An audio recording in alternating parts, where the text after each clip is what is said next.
പ്രിയപ്പെട്ടവരെ, നമ്മൾ ഇന്നലെ ദൈവ ആരാധനയെ കുറിച്ചാണ് ചിന്തിച്ചത്. ഇന്ന് നമ്മൾ ആ വിഷയം തുടരുകയാണ്. പുറപ്പാട് പുസ്തകം 23-ാം അധ്യായം 25-ാം തിരുവചനം. നിങ്ങൾ നിങ്ങളുടെ ദൈവമായ കർത്താവിനെ എന്ത് ചെയ്യണം? ആരാധിക്കണം. നിങ്ങൾ നിങ്ങളുടെ ദൈവമായ കർത്താവിനെ ആരാധിക്കണം. ഇപ്പൊ ദൈവത്തിന്റെ കൽപ്പനയാണത്. ഞാൻ പറഞ്ഞു, ദൈവത്തെ ആരാധിക്കണമെന്നത് ബൈബിളിലെ ഒരു ഉപദേശമല്ല, മറിച്ച് കൽപ്പനയാണ്. കൽപ്പനയ്ക്ക് എക്സെപ്ഷൻ ഇല്ല. എല്ലാവരും ഏത് വിഭാഗത്തിൽ പെട്ടവരാണെങ്കിലും കൽപ്പന പാലിക്കാൻ കടപ്പെട്ടവരാണ്. രണ്ടാമതായിട്ട് നമ്മൾ പറഞ്ഞത് യെശയ്യാ പ്രവചനം 6-ാം അധ്യായത്തിൽ ഉസിയ രാജാവ് മരിച്ച വർഷം യെശയ്യായ്ക്ക് ദർശനമുണ്ടായി.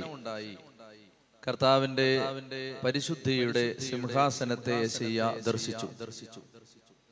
ഇപ്പൊ ദൈവത്തെ ആരാധിക്കാനും ദൈവത്തിന്റെ പരിശുദ്ധി കാണാനും കഴിയണമെങ്കിൽ ബൗദ്ധിക മണ്ഡലം അതിനെ ആശ്രയിച്ചുള്ള നമ്മുടെ ജീവിതം അവസാനിച്ച് ബുദ്ധിയുടെ കെട്ടഴിയുമ്പോൾ, ഉസിയ രാജാവ് മരിക്കുമ്പോൾ ദൈവത്തിന്റെ പരിശുദ്ധിയെ കാണാനും അനുഭവിക്കാനും പറ്റും. നമ്മൾ പിന്നീട് കണ്ടത് പ്രാർത്ഥനയും ദൈവാരാധനയും വ്യത്യാസമുണ്ട്. പ്രാർത്ഥിക്കുക എന്ന് പറഞ്ഞാൽ അത് നമ്മുടെ വ്യക്തിപരമായ ആവശ്യമാണ്. അതിന് പ്രത്യേകിച്ച് ആരുടെയും പ്രചോദനം ആവശ്യമില്ല. എന്നാൽ ദൈവത്തെ ആരാധിക്കണമെങ്കിൽ ദൈവസ്നേഹം നിറഞ്ഞാലേ പറ്റൂ. നമ്മൾ അവിടെ നിന്ന് ഇന്ന് മുന്നോട്ട് പോവുകയാണ്. ദൈവാരാധനയുടെ യഥാർത്ഥമായ അർത്ഥത്തിലേക്ക് നമ്മളെ കൂട്ടിക്കൊണ്ടു പോകുന്ന മനോഹരമായ ഒരു പുസ്തകമാണ് മലാഖിയുടെ പ്രവചനം. ബൈബിളുള്ളവര് മലാഖി പ്രവചനത്തിലേക്ക് പെട്ടെന്ന് പോകാം.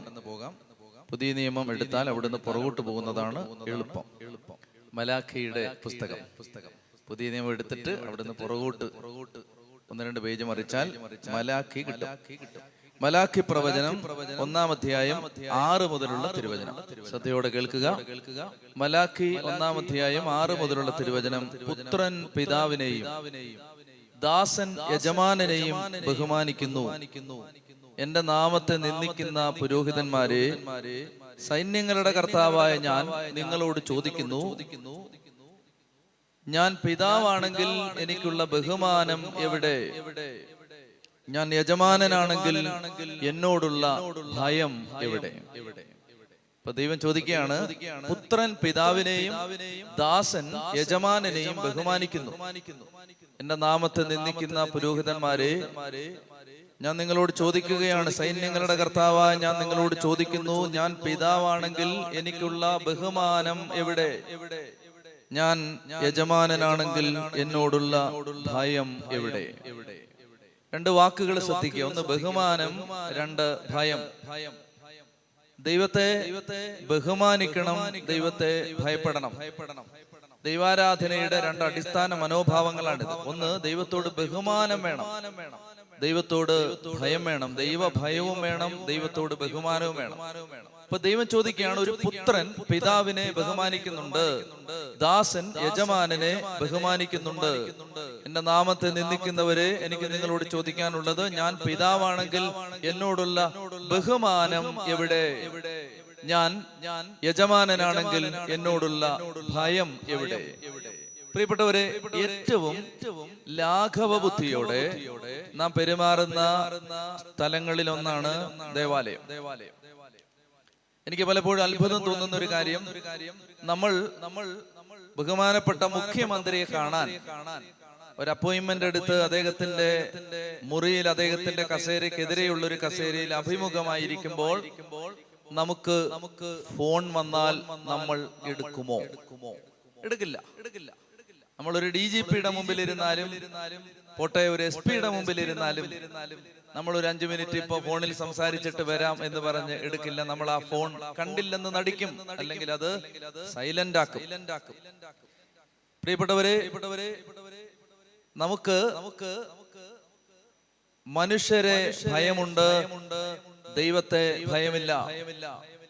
പരിശുദ്ധ കുർബാനയ്ക്കിടെ മൊബൈലും കൊണ്ട് ഇറങ്ങി ഓടുന്നവരെ നിങ്ങൾ കണ്ടിട്ടില്ലേ? നിങ്ങൾ ഓടിയിട്ടില്ലേ?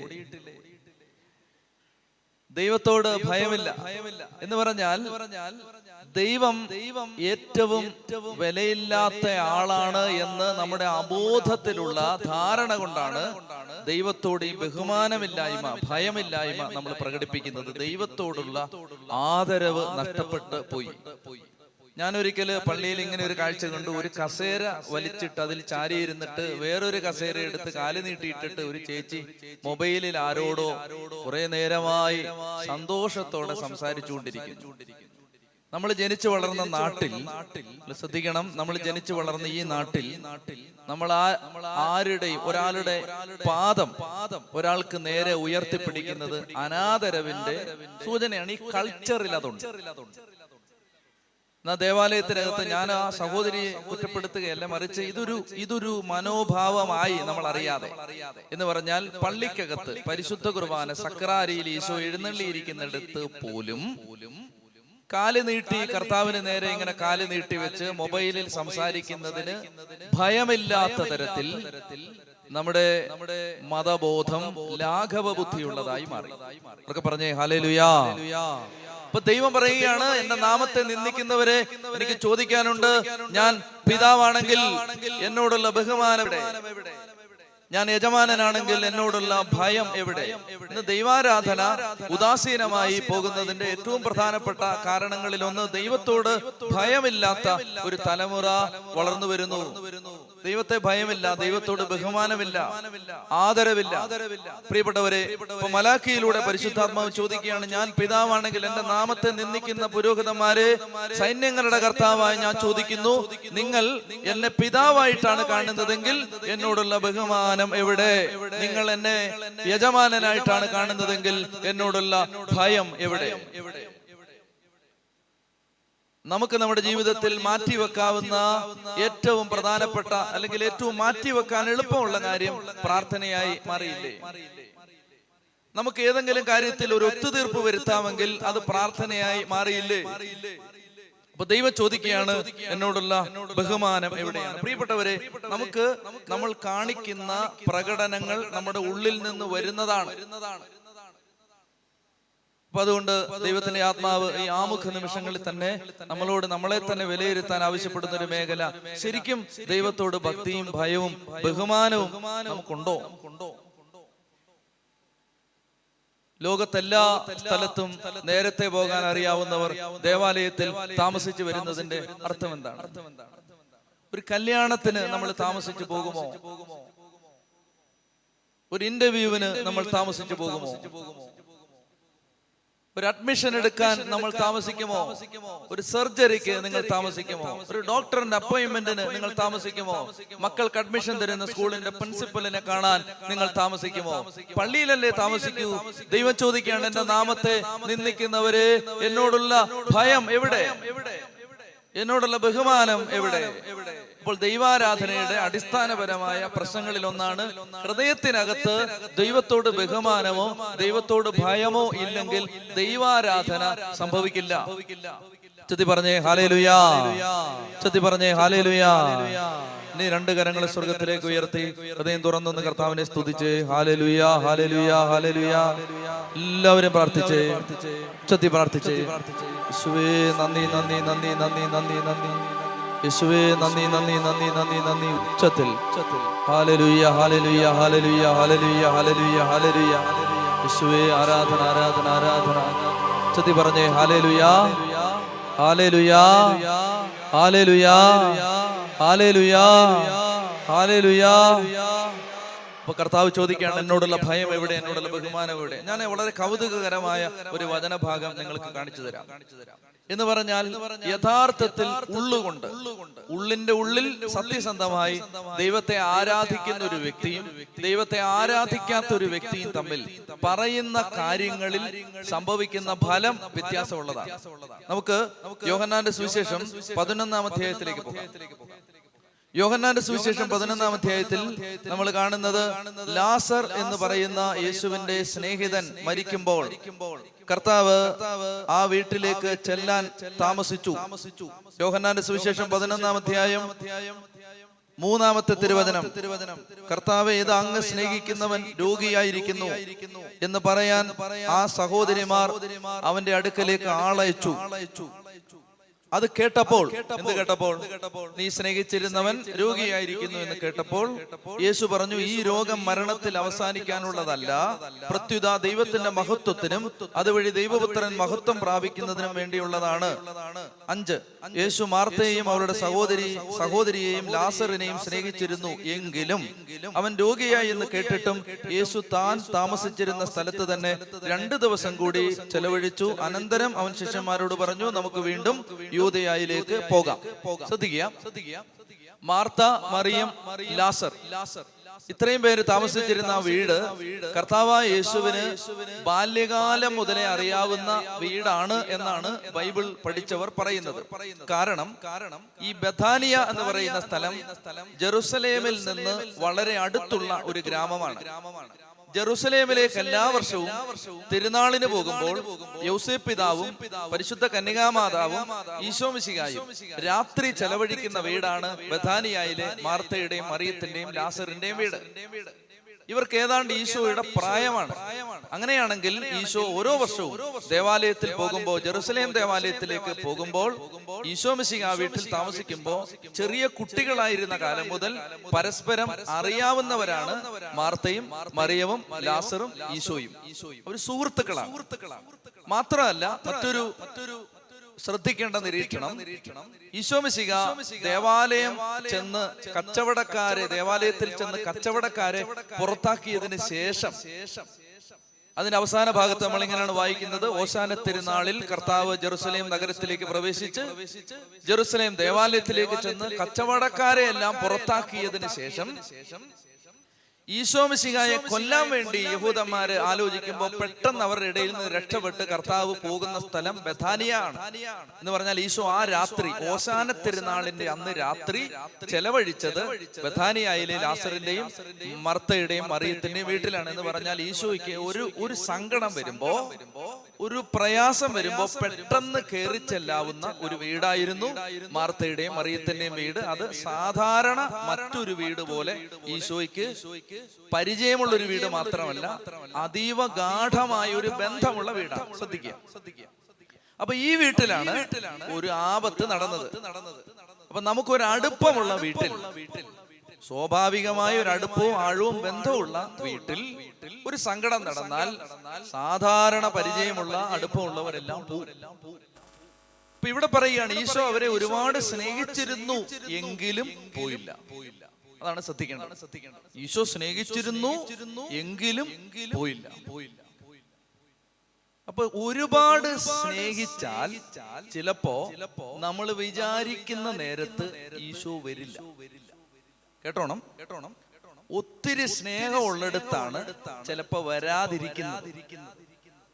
അതുകൊണ്ട് ഒരുപാട് സ്നേഹിച്ചിട്ടും നീ വന്നില്ലല്ലോ എന്നൊരു സങ്കടം ആർക്കെങ്കിലും ഉണ്ടെങ്കിൽ കേട്ടോ, നീ വിചാരിക്കുന്ന സമയത്തല്ല വരുന്നത്.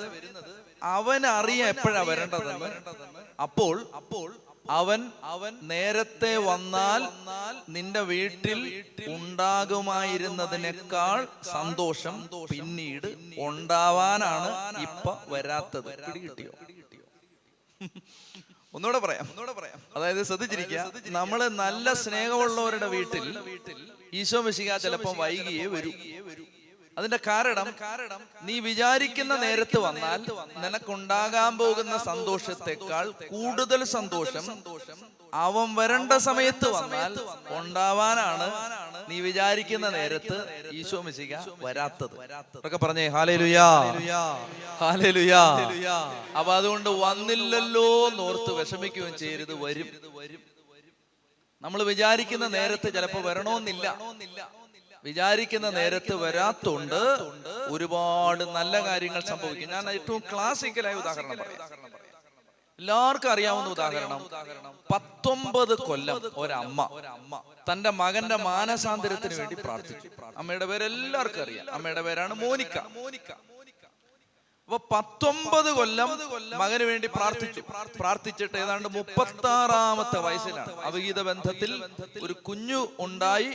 അത്രമാത്രം ആ മനുഷ്യന് ഇടറാവുന്നതിന്റെ അങ്ങേയറ്റത്ത് ഇടറി പാളി തകർന്ന് തരിപ്പണായി നിൽക്കുന്ന സമയത്താണ് മാനസാന്തരം ഉണ്ടാവുന്നത്. അപ്പൊ ഈ മാനസാന്തരം ഉണ്ടായ കാര്യത്തെ കുറിച്ച് വിശുദ്ധ അഗസ്തീനോസ് അമ്മ 19 കൊല്ലം പ്രാർത്ഥിച്ചതിനെ കുറിച്ച് എഴുതുന്നുണ്ട് തന്റെ ആത്മകഥ. എഴുതുമ്പോ അഗസ്തീനോസ് എഴുതുകയാണ്, നിങ്ങൾക്ക് എന്നാ തോന്നുന്നു? 19 കൊല്ലവും എന്റെ അമ്മയുടെ പ്രാർത്ഥന കർത്താവ് കേട്ടില്ലെന്നാണോ നിങ്ങൾ വിചാരിക്കുന്നത്? അഗസ്തീനോസ് ചോദിക്കുകയാണ്, നിങ്ങൾ എന്നാ വിചാരിച്ച 19 കൊല്ലം എന്റെ അമ്മച്ചി പ്രാർത്ഥിച്ചപ്പോ ദൈവം തമ്പുരാൻ കേട്ടില്ലെന്നാണോ നിങ്ങൾ വിചാരിച്ചേക്കുന്നത്?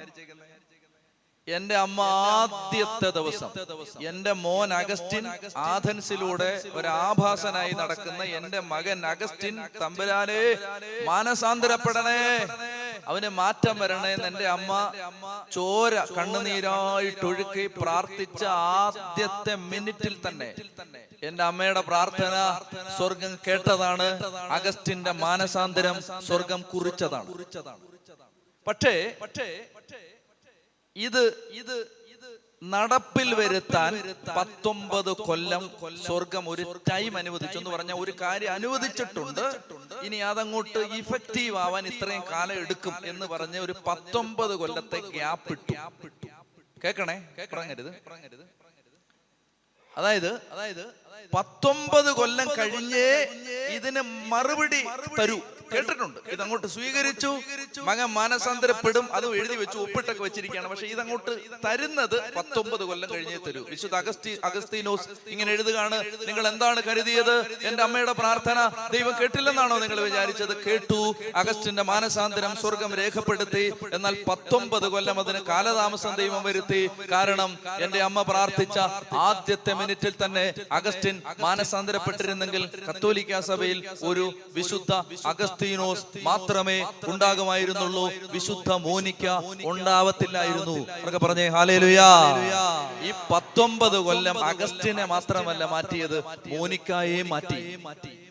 നിങ്ങളുടെ മക്കളുടെ മാനസാന്തരത്തിന് കാലതാമസം വരുന്നെങ്കിൽ ആരും പ്രയാസപ്പെടേണ്ട, നിങ്ങളുടെ മക്കളും മാറും, കൂട്ടത്തിൽ നിങ്ങളും മാറും. അവരൊക്കെ പറഞ്ഞേ ഹല്ലേലൂയ. മക്കളും മാറും, നിങ്ങളും മാറും. മാറ്റാനാണ് ഈ കാലതാമസം. ചെത്തി പറഞ്ഞേ ഹല്ലേലൂയാ, ഹല്ലേലൂയാ. അപ്പൊ അതുകൊണ്ട് കർത്താവ് ഈ ലാസറിനെയും മാർത്തയെയും മറിയത്തെയും സ്നേഹിച്ചിരുന്നു, എങ്കിലും പോയില്ല. കർത്താവ് പറഞ്ഞു, ഇത് അങ്ങനെ രോഗം വന്ന് തീരാനുള്ള കേസ് കിട്ടുന്നതല്ല, ഇത് വേറെ കാര്യം നടക്കാൻ പോവാണ് എന്നൊക്കെ പറഞ്ഞിട്ട് കർത്താവ് അവിടെ ബോധപൂർവം കാലതാമസം വരുത്തി. എന്നിട്ട് ശ്രദ്ധിക്കണം, ഈശോ പോവാണ്. ഈശോ നേരെ ചെന്ന് 17-ാമത്തെ വാക്യം, ലാസർ സംസ്കരിക്കപ്പെട്ടിട്ട് 4 ദിവസമായെന്ന് യേശു അവിടെ എത്തിയപ്പോൾ അറിഞ്ഞു. ബഥാനിയ ജെറുസലേമിനടുത്ത് ഏകദേശം 15 സ്താദിയോൺ എന്ന് പറഞ്ഞാൽ 3 കിലോമീറ്റർ ദൂരത്തായിരുന്നു. അനേകം യഹൂദർ മാർത്തയും മറിയത്തെയും അവരുടെ സഹോദരനെ പ്രതി ആശ്വസിപ്പിക്കാൻ വന്നിരുന്നു. കേൾക്കുക, യേശു വരുന്നുണ്ടെന്ന് കേട്ടപ്പോൾ മാർത്ത ചെന്ന് അവനെ സ്വീകരിച്ചു. എന്നാൽ മറിയം വീട്ടിൽ തന്നെ ഇരുന്നു. കേൾക്കണേ, മാർത്ത യേശു വരുന്നെന്ന് കേട്ടപ്പോൾ ഒറ്റ ഓട്ടം ഓടി. വന്നോ, എവിടെത്തി? ഒറ്റ ഓട്ടം. മറിയ എന്നാ ചെയ്തു? ഇങ്ങോട്ടല്ലേ വരുന്നേ, വേറെ അങ്ങോട്ടല്ലോ, ഇങ്ങോട്ടല്ലേ വരുന്നേ, വരട്ടെ. മറിയം വീട്ടിൽ തന്നെ ഇരുന്നു. അപ്പൊ ഈ 2 റെസ്പോൺസ് ആണ്. ഒരാള് പെട്ടെന്ന് യോ വരുന്നോ, ഒറ്റ ഓട്ടം. മറ്റേ ആള് പറഞ്ഞു വരുന്നുണ്ടല്ലോ, ഇങ്ങോട്ടല്ലേ, വരട്ടെ. 2 പ്രതികരണം. അപ്പൊ ഈ മാർത്തയുടെയും മറിയത്തിന്റെയും സ്വഭാവം പരിശോധിക്കണം. മാർത്തയുടെയും മറിയത്തിന്റെയും സ്വഭാവം എന്താണ്? നേരത്തെ കർത്താവ് ഈശോ മിശിഹാ ഈ വീട്ടിൽ ചെന്നാണ് പണ്ട് ചെന്നപ്പോ അവിടെ അടുക്കളയിൽ ഒരു വഴക്കുണ്ടായി. അടുക്കളയിലാണ് വഴക്കുണ്ടായത്. ഇപ്പൊ ഫ്രാൻസിസ് മാർപ്പാപ്പ നിങ്ങളുടെ വീട്ടിൽ വന്നു. മാർപ്പാപ്പ നിങ്ങളുടെ വീട്ടിൽ വന്നിരിക്കുകയാണ്. നിങ്ങൾ വലിയ പുള്ളിയാണ്, അതുകൊണ്ട് മാർപ്പാപ്പ നിങ്ങളുടെ വീട്ടിൽ വന്നിരിക്കുക. അപ്പൊ അമ്മായിമ്മയും മരുമോളും കൂടെ അടുക്കളയിൽ ഒരു വഴക്കുണ്ടായി. മനസ്സിലായോ? അതായത് അമ്മായിമ്മ പറഞ്ഞു, നമുക്ക് ഇന്ന് ഇതയം നല്ലെണ്ണം ഉപയോഗിക്കാം. മരുമോള് പറഞ്ഞു അത് വേണ്ട, വേറെ ഒരു വഴക്കുണ്ടായി, ഒരു അഭിപ്രായ വ്യത്യാസം. ശ്രദ്ധിച്ചേ, ഈ അഭിപ്രായ വ്യത്യാസം ഉണ്ടായിട്ട് 2 പേരും തമ്മിൽ അങ്ങോട്ടും ഇങ്ങോട്ടും പറഞ്ഞ് അങ്ങ് മുഷിഞ്ഞു. അതിനൊന്നും ഒത്തിരി സമയം വേണ്ടല്ലോ, നേരം വേണ്ടല്ലോ. അപ്പൊ അങ്ങനെ അങ്ങ് മുഷിഞ്ഞു കഴിഞ്ഞപ്പോഴത്തേന് നേരെ ഇങ്ങോട്ട് വന്ന് മാർപ്പാപ്പയോട് പറയോ, എന്നെ മാർപ്പാപ്പ എന്നാ പറയാ, ഈ മോശം പിടിച്ച തള്ള പറയുവോ മാർപ്പാപ്പയോട് പറയൂ. ക്ലീമീസ് തിരുമേനി വന്നാ പറയൂ? പറയത്തില്ല. എന്തെങ്കിലും ഉണ്ടെങ്കിൽ തന്നെ പൊതിഞ്ഞു പിടിച്ചിട്ട് നല്ല മരുമോളാ എന്ന് പറയും, ഇല്ലേ? നല്ല അമ്മായിമേ എന്ന് പറയും. എന്നിട്ട് പോയിട്ട് തരാന്നാ പറയുന്നത് മനസ്സിൽ. അപ്പൊ ഈ വീട്ടിൽ എന്താ സംഭവിച്ചത് കേൾക്കണേ. ഈ വീട്ടിൽ ഇവര് തമ്മിൽ ഒരു അഭിപ്രായ വ്യത്യാസമുണ്ട്. അതായത് യേശു വരുന്നതിന് മുമ്പേ ഈ ചേച്ചി പറഞ്ഞാണ്, അത് നീ അവിടെങ്ങും പോയി എല്ലാവരും 10 പേര് വരുമ്പോൾ അവരുടെ മുമ്പിൽ വായും പൊളിച്ചിരിക്കുന്ന ഒരു സ്വഭാവം നിനക്കൊണ്ട്, മര്യാദയ്ക്ക് കൊച്ചെ അടുക്കള ജോലി ചെയ്യാൻ ആരുമില്ല, മര്യാദയ്ക്ക് വന്നോണം എന്നൊക്കെ പറഞ്ഞ് ഇതുങ്ങൾ തമ്മിൽ നേരത്തെ ഒരു സംസാരം ഉണ്ടായിട്ടുണ്ടാവും, ഉറപ്പാണ്. അപ്പൊ ഇത് കഴിഞ്ഞിട്ട് കർത്താവ് വന്ന ഉടനെ മറിയത്തിന് പിന്നെ വേറെ ഒരു ബോധവും ഇല്ല. പിന്നെ പരിപ്പ് കൂടെ ഉഴുന്നുകൂടെയൊക്കെ വേറെ ആരെങ്കിലും ഉണ്ടായിക്കോളും, നമുക്ക് ഇവിടെ ഇരിക്കാം, കർത്താവ് ഇപ്പൊ വന്ന ഉടനെ ചാടി ഇറങ്ങി പോകുന്ന ആളാണ് എന്നൊക്കെ പറഞ്ഞിട്ട് ആ കൊച്ചു അതിന്റെ ബോധമെല്ലാം പോയി അവിടെ ഇരുന്നു. കാൽക്കലിരുന്നു. കേക്കണേ ഇവിടാന്നോ കേക്കണം. അതായത് കാൽക്കലിരുന്നു, കാൽക്കൽ പാദങ്ങളിൽ ഇരുന്നിട്ട് ഇങ്ങനെ കേട്ടുകൊണ്ടിരിക്കും. അങ്ങനെ മുഖത്തോട്ട് നോക്കിയിരിക്കുന്നതിന്റെ പേരാണ് ആരാധന. മനസ്സിലായോ?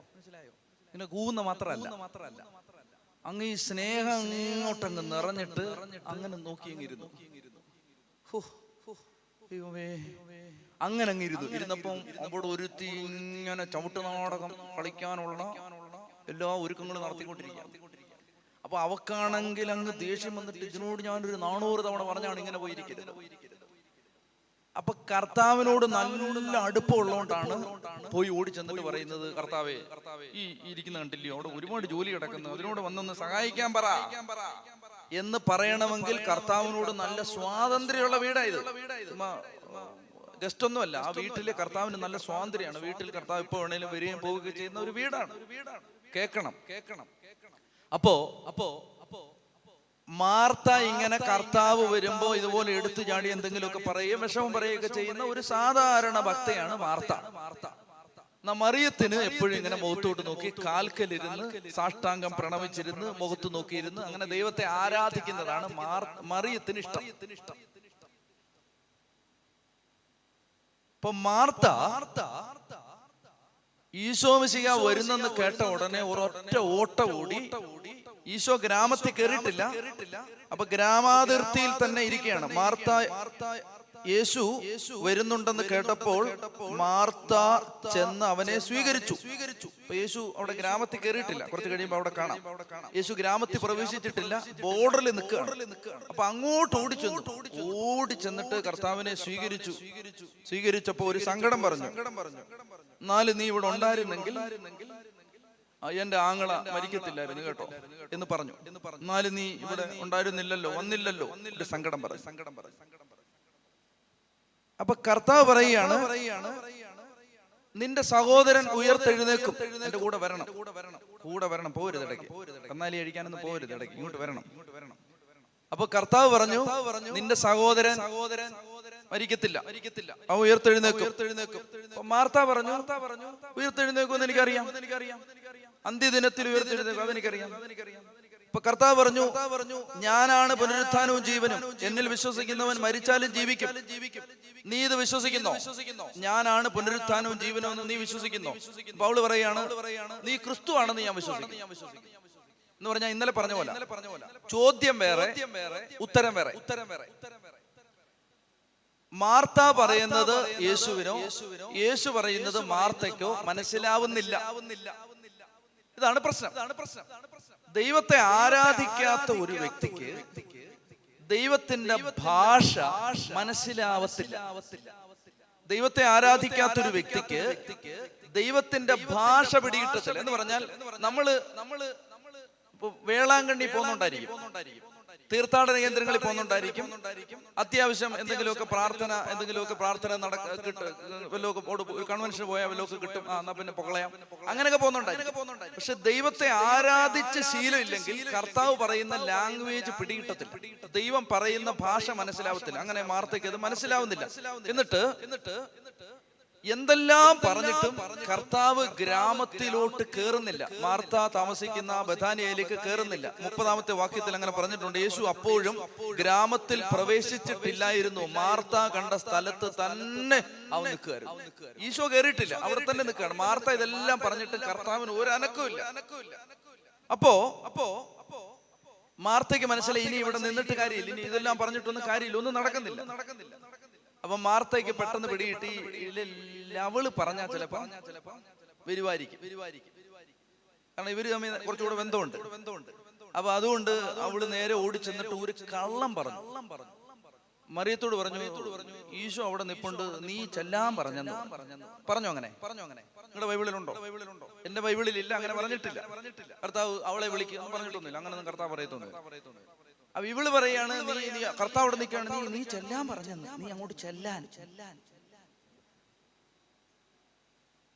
ഇവളെന്നാ എന്നറിയാമോ?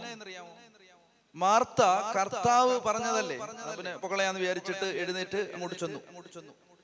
ശ്രദ്ധിക്കേണ്ടത് ഇതാണ്, 32 വാക്യം 32. മറിയം യേശു നിന്നിരുന്നിടത്ത് വന്ന്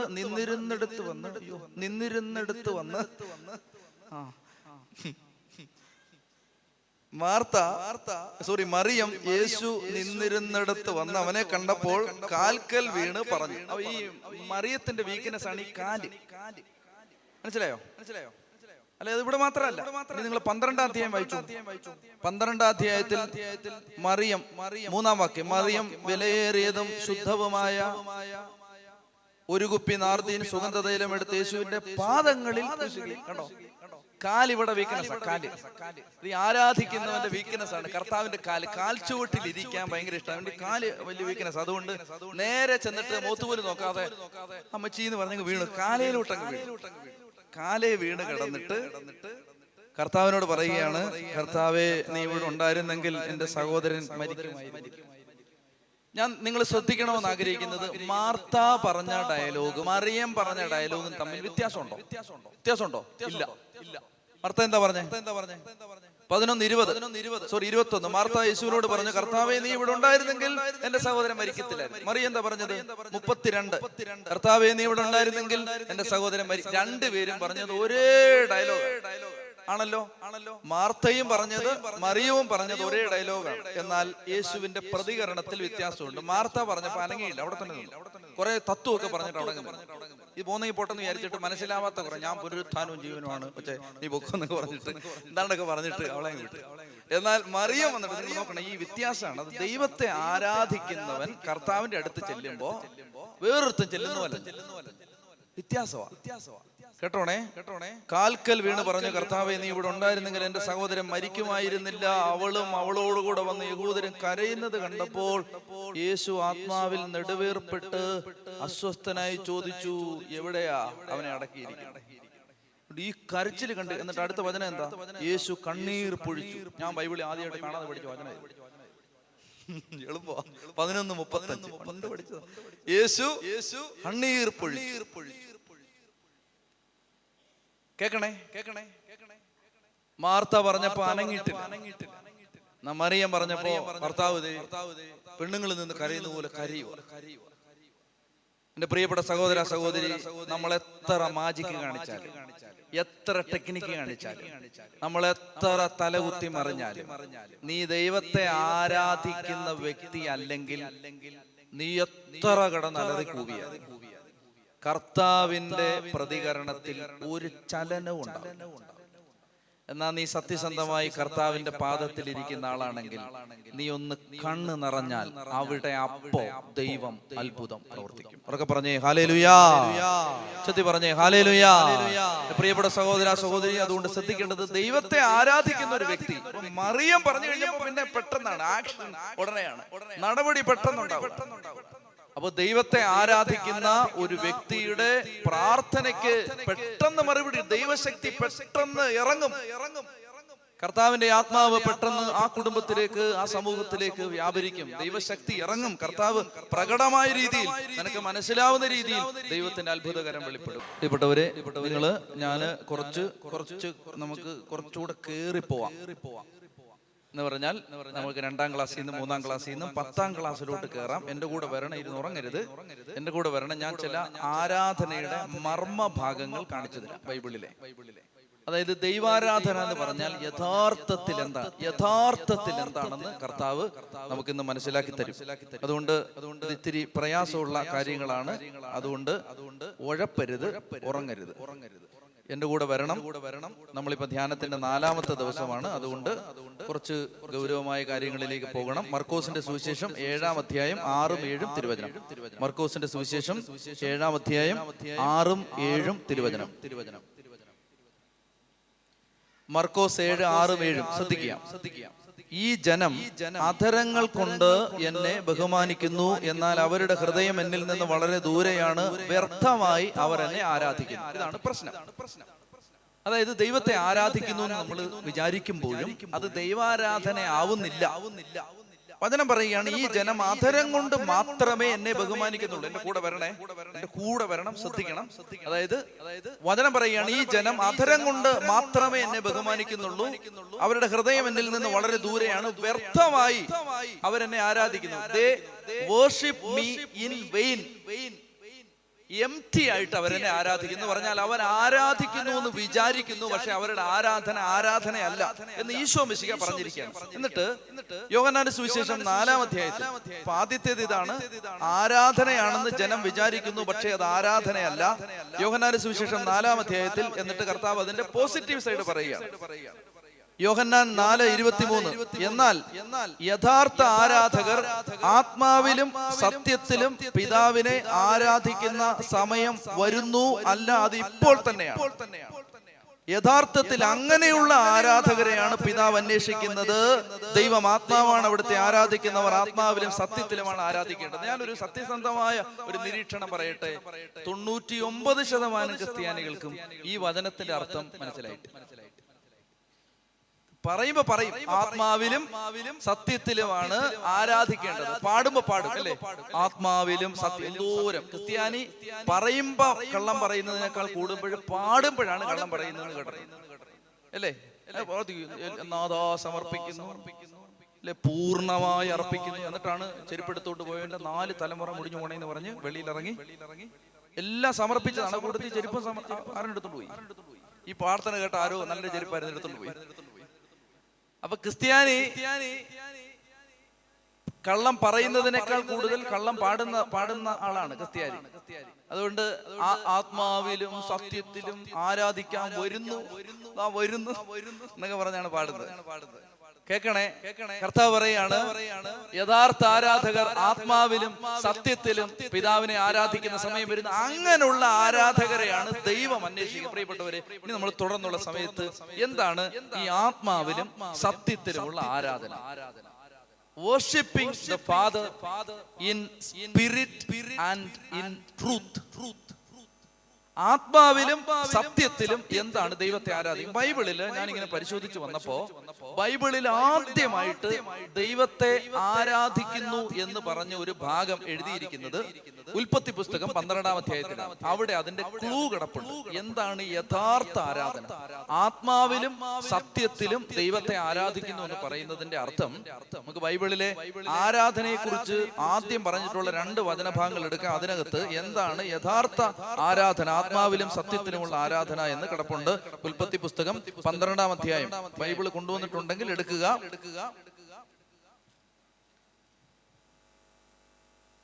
ഉൽപ്പത്തി പുസ്തകം 12-ാം അധ്യായത്തിലല്ല, അബ്രഹാം ഇസഹാക്കിനെ ബലി കഴിക്കാൻ കൊണ്ടുപോകുന്ന ഭാഗത്ത്. ഉൽപ്പത്തി പുസ്തകം 22-ാം അധ്യായം, 12 അല്ല 22. ഉൽപ്പത്തി പുസ്തകം 22-ാം അധ്യായം. നീ ഒന്ന് ശ്രദ്ധിച്ചിരിക്കണേ. ഉൽപ്പത്തി പുസ്തകം 22-ാം അധ്യായത്തിലാണ് ഈ ആരാധന, വേർഷിപ്പ് എന്ന് പറയുന്ന വാക്ക് ആദ്യമായിട്ട് ബൈബിളിൽ ഉപയോഗിച്ചിരിക്കുന്നത്. അപ്പൊ അവിടെ ഏതർത്ഥത്തിലാണ് ഈ വാക്ക് ഉപയോഗിച്ചിരിക്കുന്നത്? അതാണ് യഥാർത്ഥത്തിൽ ആത്മാവിലും സത്യത്തിലുമുള്ള ആരാധന. ഉൽപ്പത്തി 22-ന്റെ ഭാഗം നമുക്കറിയാം. അബ്രഹാമിന് കർത്താവ് വാർദ്ധക്യത്തിൽ 100-ാമത്തെ വയസ്സിൽ വാഗ്ദാനം നൽകി, 125-ാമത്തെ വയസ്സിൽ കുഞ്ഞുണ്ടായി. അങ്ങനെ അബ്രഹാമിന് ദൈവം വാഗ്ദാനം നൽകിയ വാഗ്ദാനത്തിന്റെ പുത്രനായ ഇസഹാക്ക് ജനിച്ചതിന് ശേഷം ഇസഹാക്ക് വളർന്ന് ഒരു കൊച്ചു പയ്യനായിരിക്കുമ്പോ കർത്താവ് വന്ന് അബ്രഹാമിനോട് പറഞ്ഞു, ഇസഹാക്കിനെ കൊണ്ടുപോയി മോറിയ മലയിൽ ബലി കഴിക്കുക എന്ന് പറഞ്ഞു. ഇപ്പൊ വീട്ടിൽ നിന്ന് അബ്രഹാം ഇസഹാക്കിനെ കൂട്ടിക്കൊണ്ട് മോറിയ മലമുകളിലേക്ക് ഇസഹാക്കിനെ ബലി കഴിക്കാൻ കൊണ്ടുപോകുമ്പോൾ ഇസഹാക്കിനെ കൊണ്ടുപോകുന്ന കൂട്ടത്തിൽ കഴുതപ്പുറത്ത് വിറക് വെച്ച് കെട്ടി 2 വേലക്കാരെയും കൂട്ടിയാണ് അബ്രഹാം പോകുന്നത്. ശ്രദ്ധിക്കണേ. ഇപ്പൊ 3 ദിവസത്തെ യാത്രയുണ്ട്. 3 ദിവസത്തെ യാത്ര ദൈവം കൊടുത്തത്, ദൈവം ധൃതിയിൽ നമ്മളോടൊന്നും ചെയ്യാൻ ആവശ്യപ്പെടില്ല. നമ്മൾ എന്ത് ചെയ്യണമെങ്കിലും കർത്താവ് നമുക്ക് ചിന്തിക്കാനുള്ള സമയം തരും.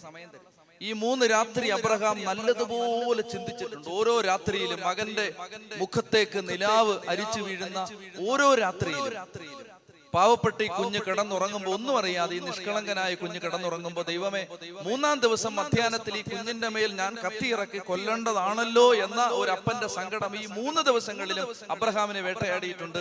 നല്ലതുപോലെ ചിന്തിച്ചും ആലോചിച്ചും പ്രാർത്ഥിച്ചുമാണ് അബ്രഹാം മകനെ ബലി കഴിക്കാൻ തീരുമാനിച്ച്. അബ്രഹാം മോറിയ മലയുടെ താഴ്വാരത്തിലെത്തുമ്പോൾ വേലക്കാരെ താഴെ നിർത്തിയിട്ട് ഈ മകന്റെ ശിരസിന് മുകളിൽ വിറക് വെച്ച് കെട്ടിക്കൊടുത്തിട്ട് അബ്രഹാം പറയുന്ന വാക്കാണ് 4-ാമത്തെ വാക്യം. 5-ാമത്തെ വാക്യം, അവൻ വേലക്കാരോട് പറഞ്ഞു, കഴുതയുമായി നിങ്ങൾ ഇവിടെ നിൽക്കുക, ഞാനും മകനും അവിടെ പോയി ദൈവത്തെ ആരാധിച്ചിട്ട് തിരിച്ചു വരാം. ഞാനും മകനും മലമുകളിൽ പോയി ദൈവത്തെ ആരാധിച്ചിട്ട് തിരിച്ചു വരാം. അപ്പോ ആത്മാവിലും സത്യത്തിലുമുള്ള ആരാധനയുടെ 1-ാമത്തെ അർത്ഥം,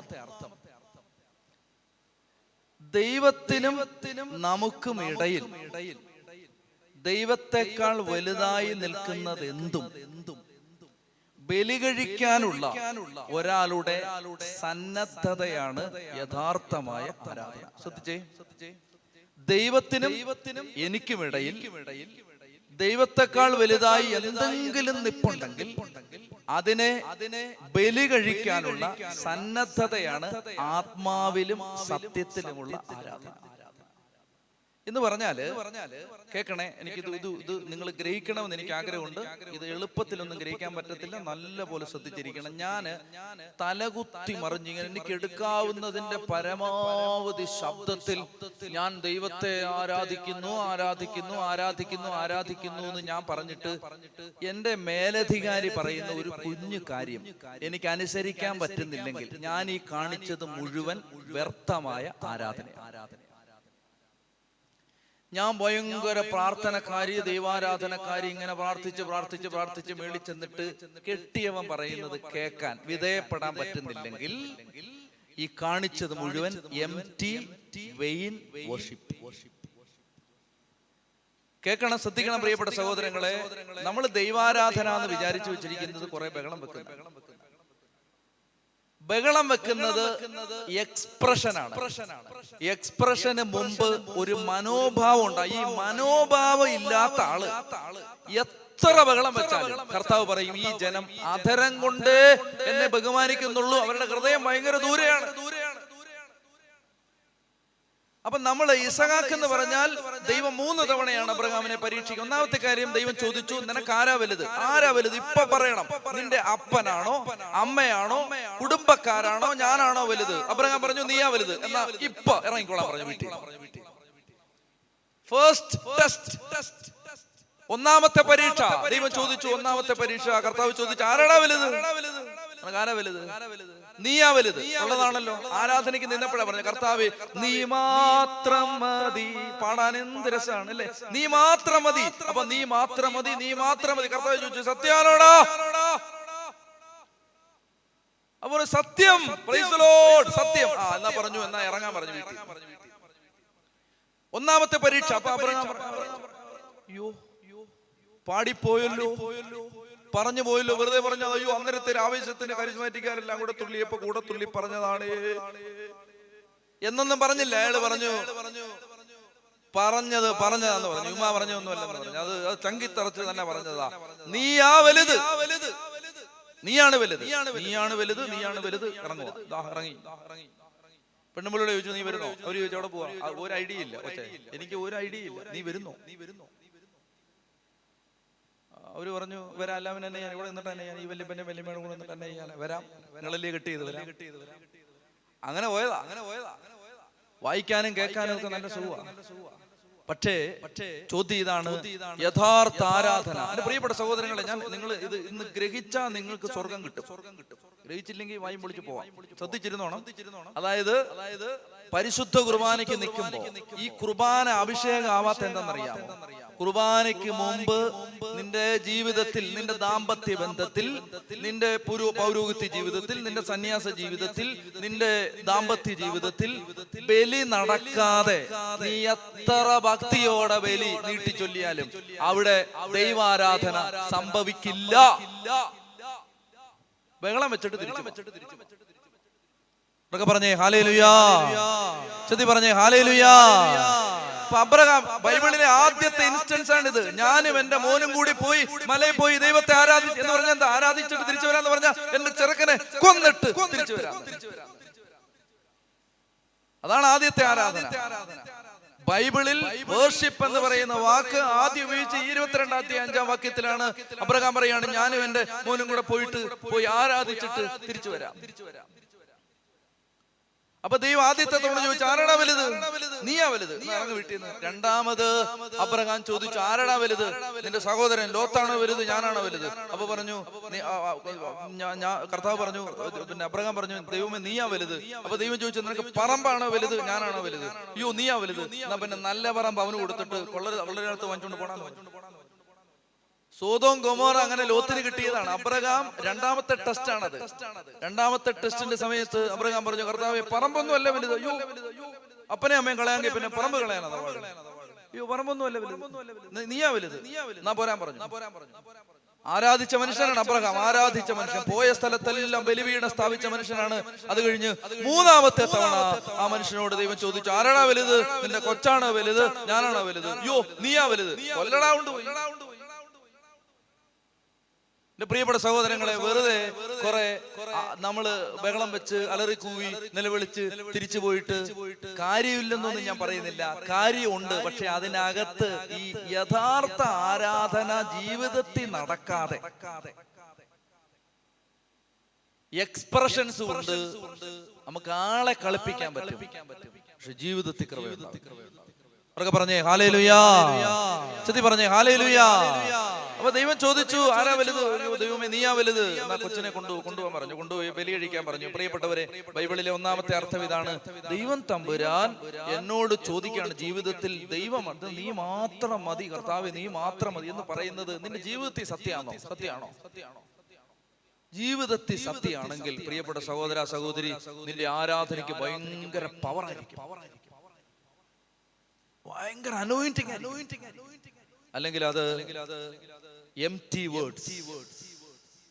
പൗലോസ് ശ്ലീഹയുടെ ഭാഷയിൽ പറഞ്ഞ മുഴങ്ങുന്ന ചേങ്ങല, ചിലമ്പുന്ന കൈത്താളം. നമ്മൾ പ്രാർത്ഥിക്കുമായിരിക്കും, ഒത്തിരി പ്രാർത്ഥിക്കുമായിരിക്കും, പക്ഷെ ആ പ്രാർത്ഥന കൊണ്ട് വലിയ പുരോഗതിയൊന്നുമില്ല. രണ്ടാമത്തേത്, നമ്മൾ ഈ ആരാധന ബൈബിളില് പഴയ നിയമത്തില് ആദ്യം എഴുതപ്പെട്ടു എന്ന് ബൈബിൾ പണ്ഡിതന്മാർ വിശ്വസിക്കുന്ന പുസ്തകം ജോബിന്റെ പുസ്തകമാണ്.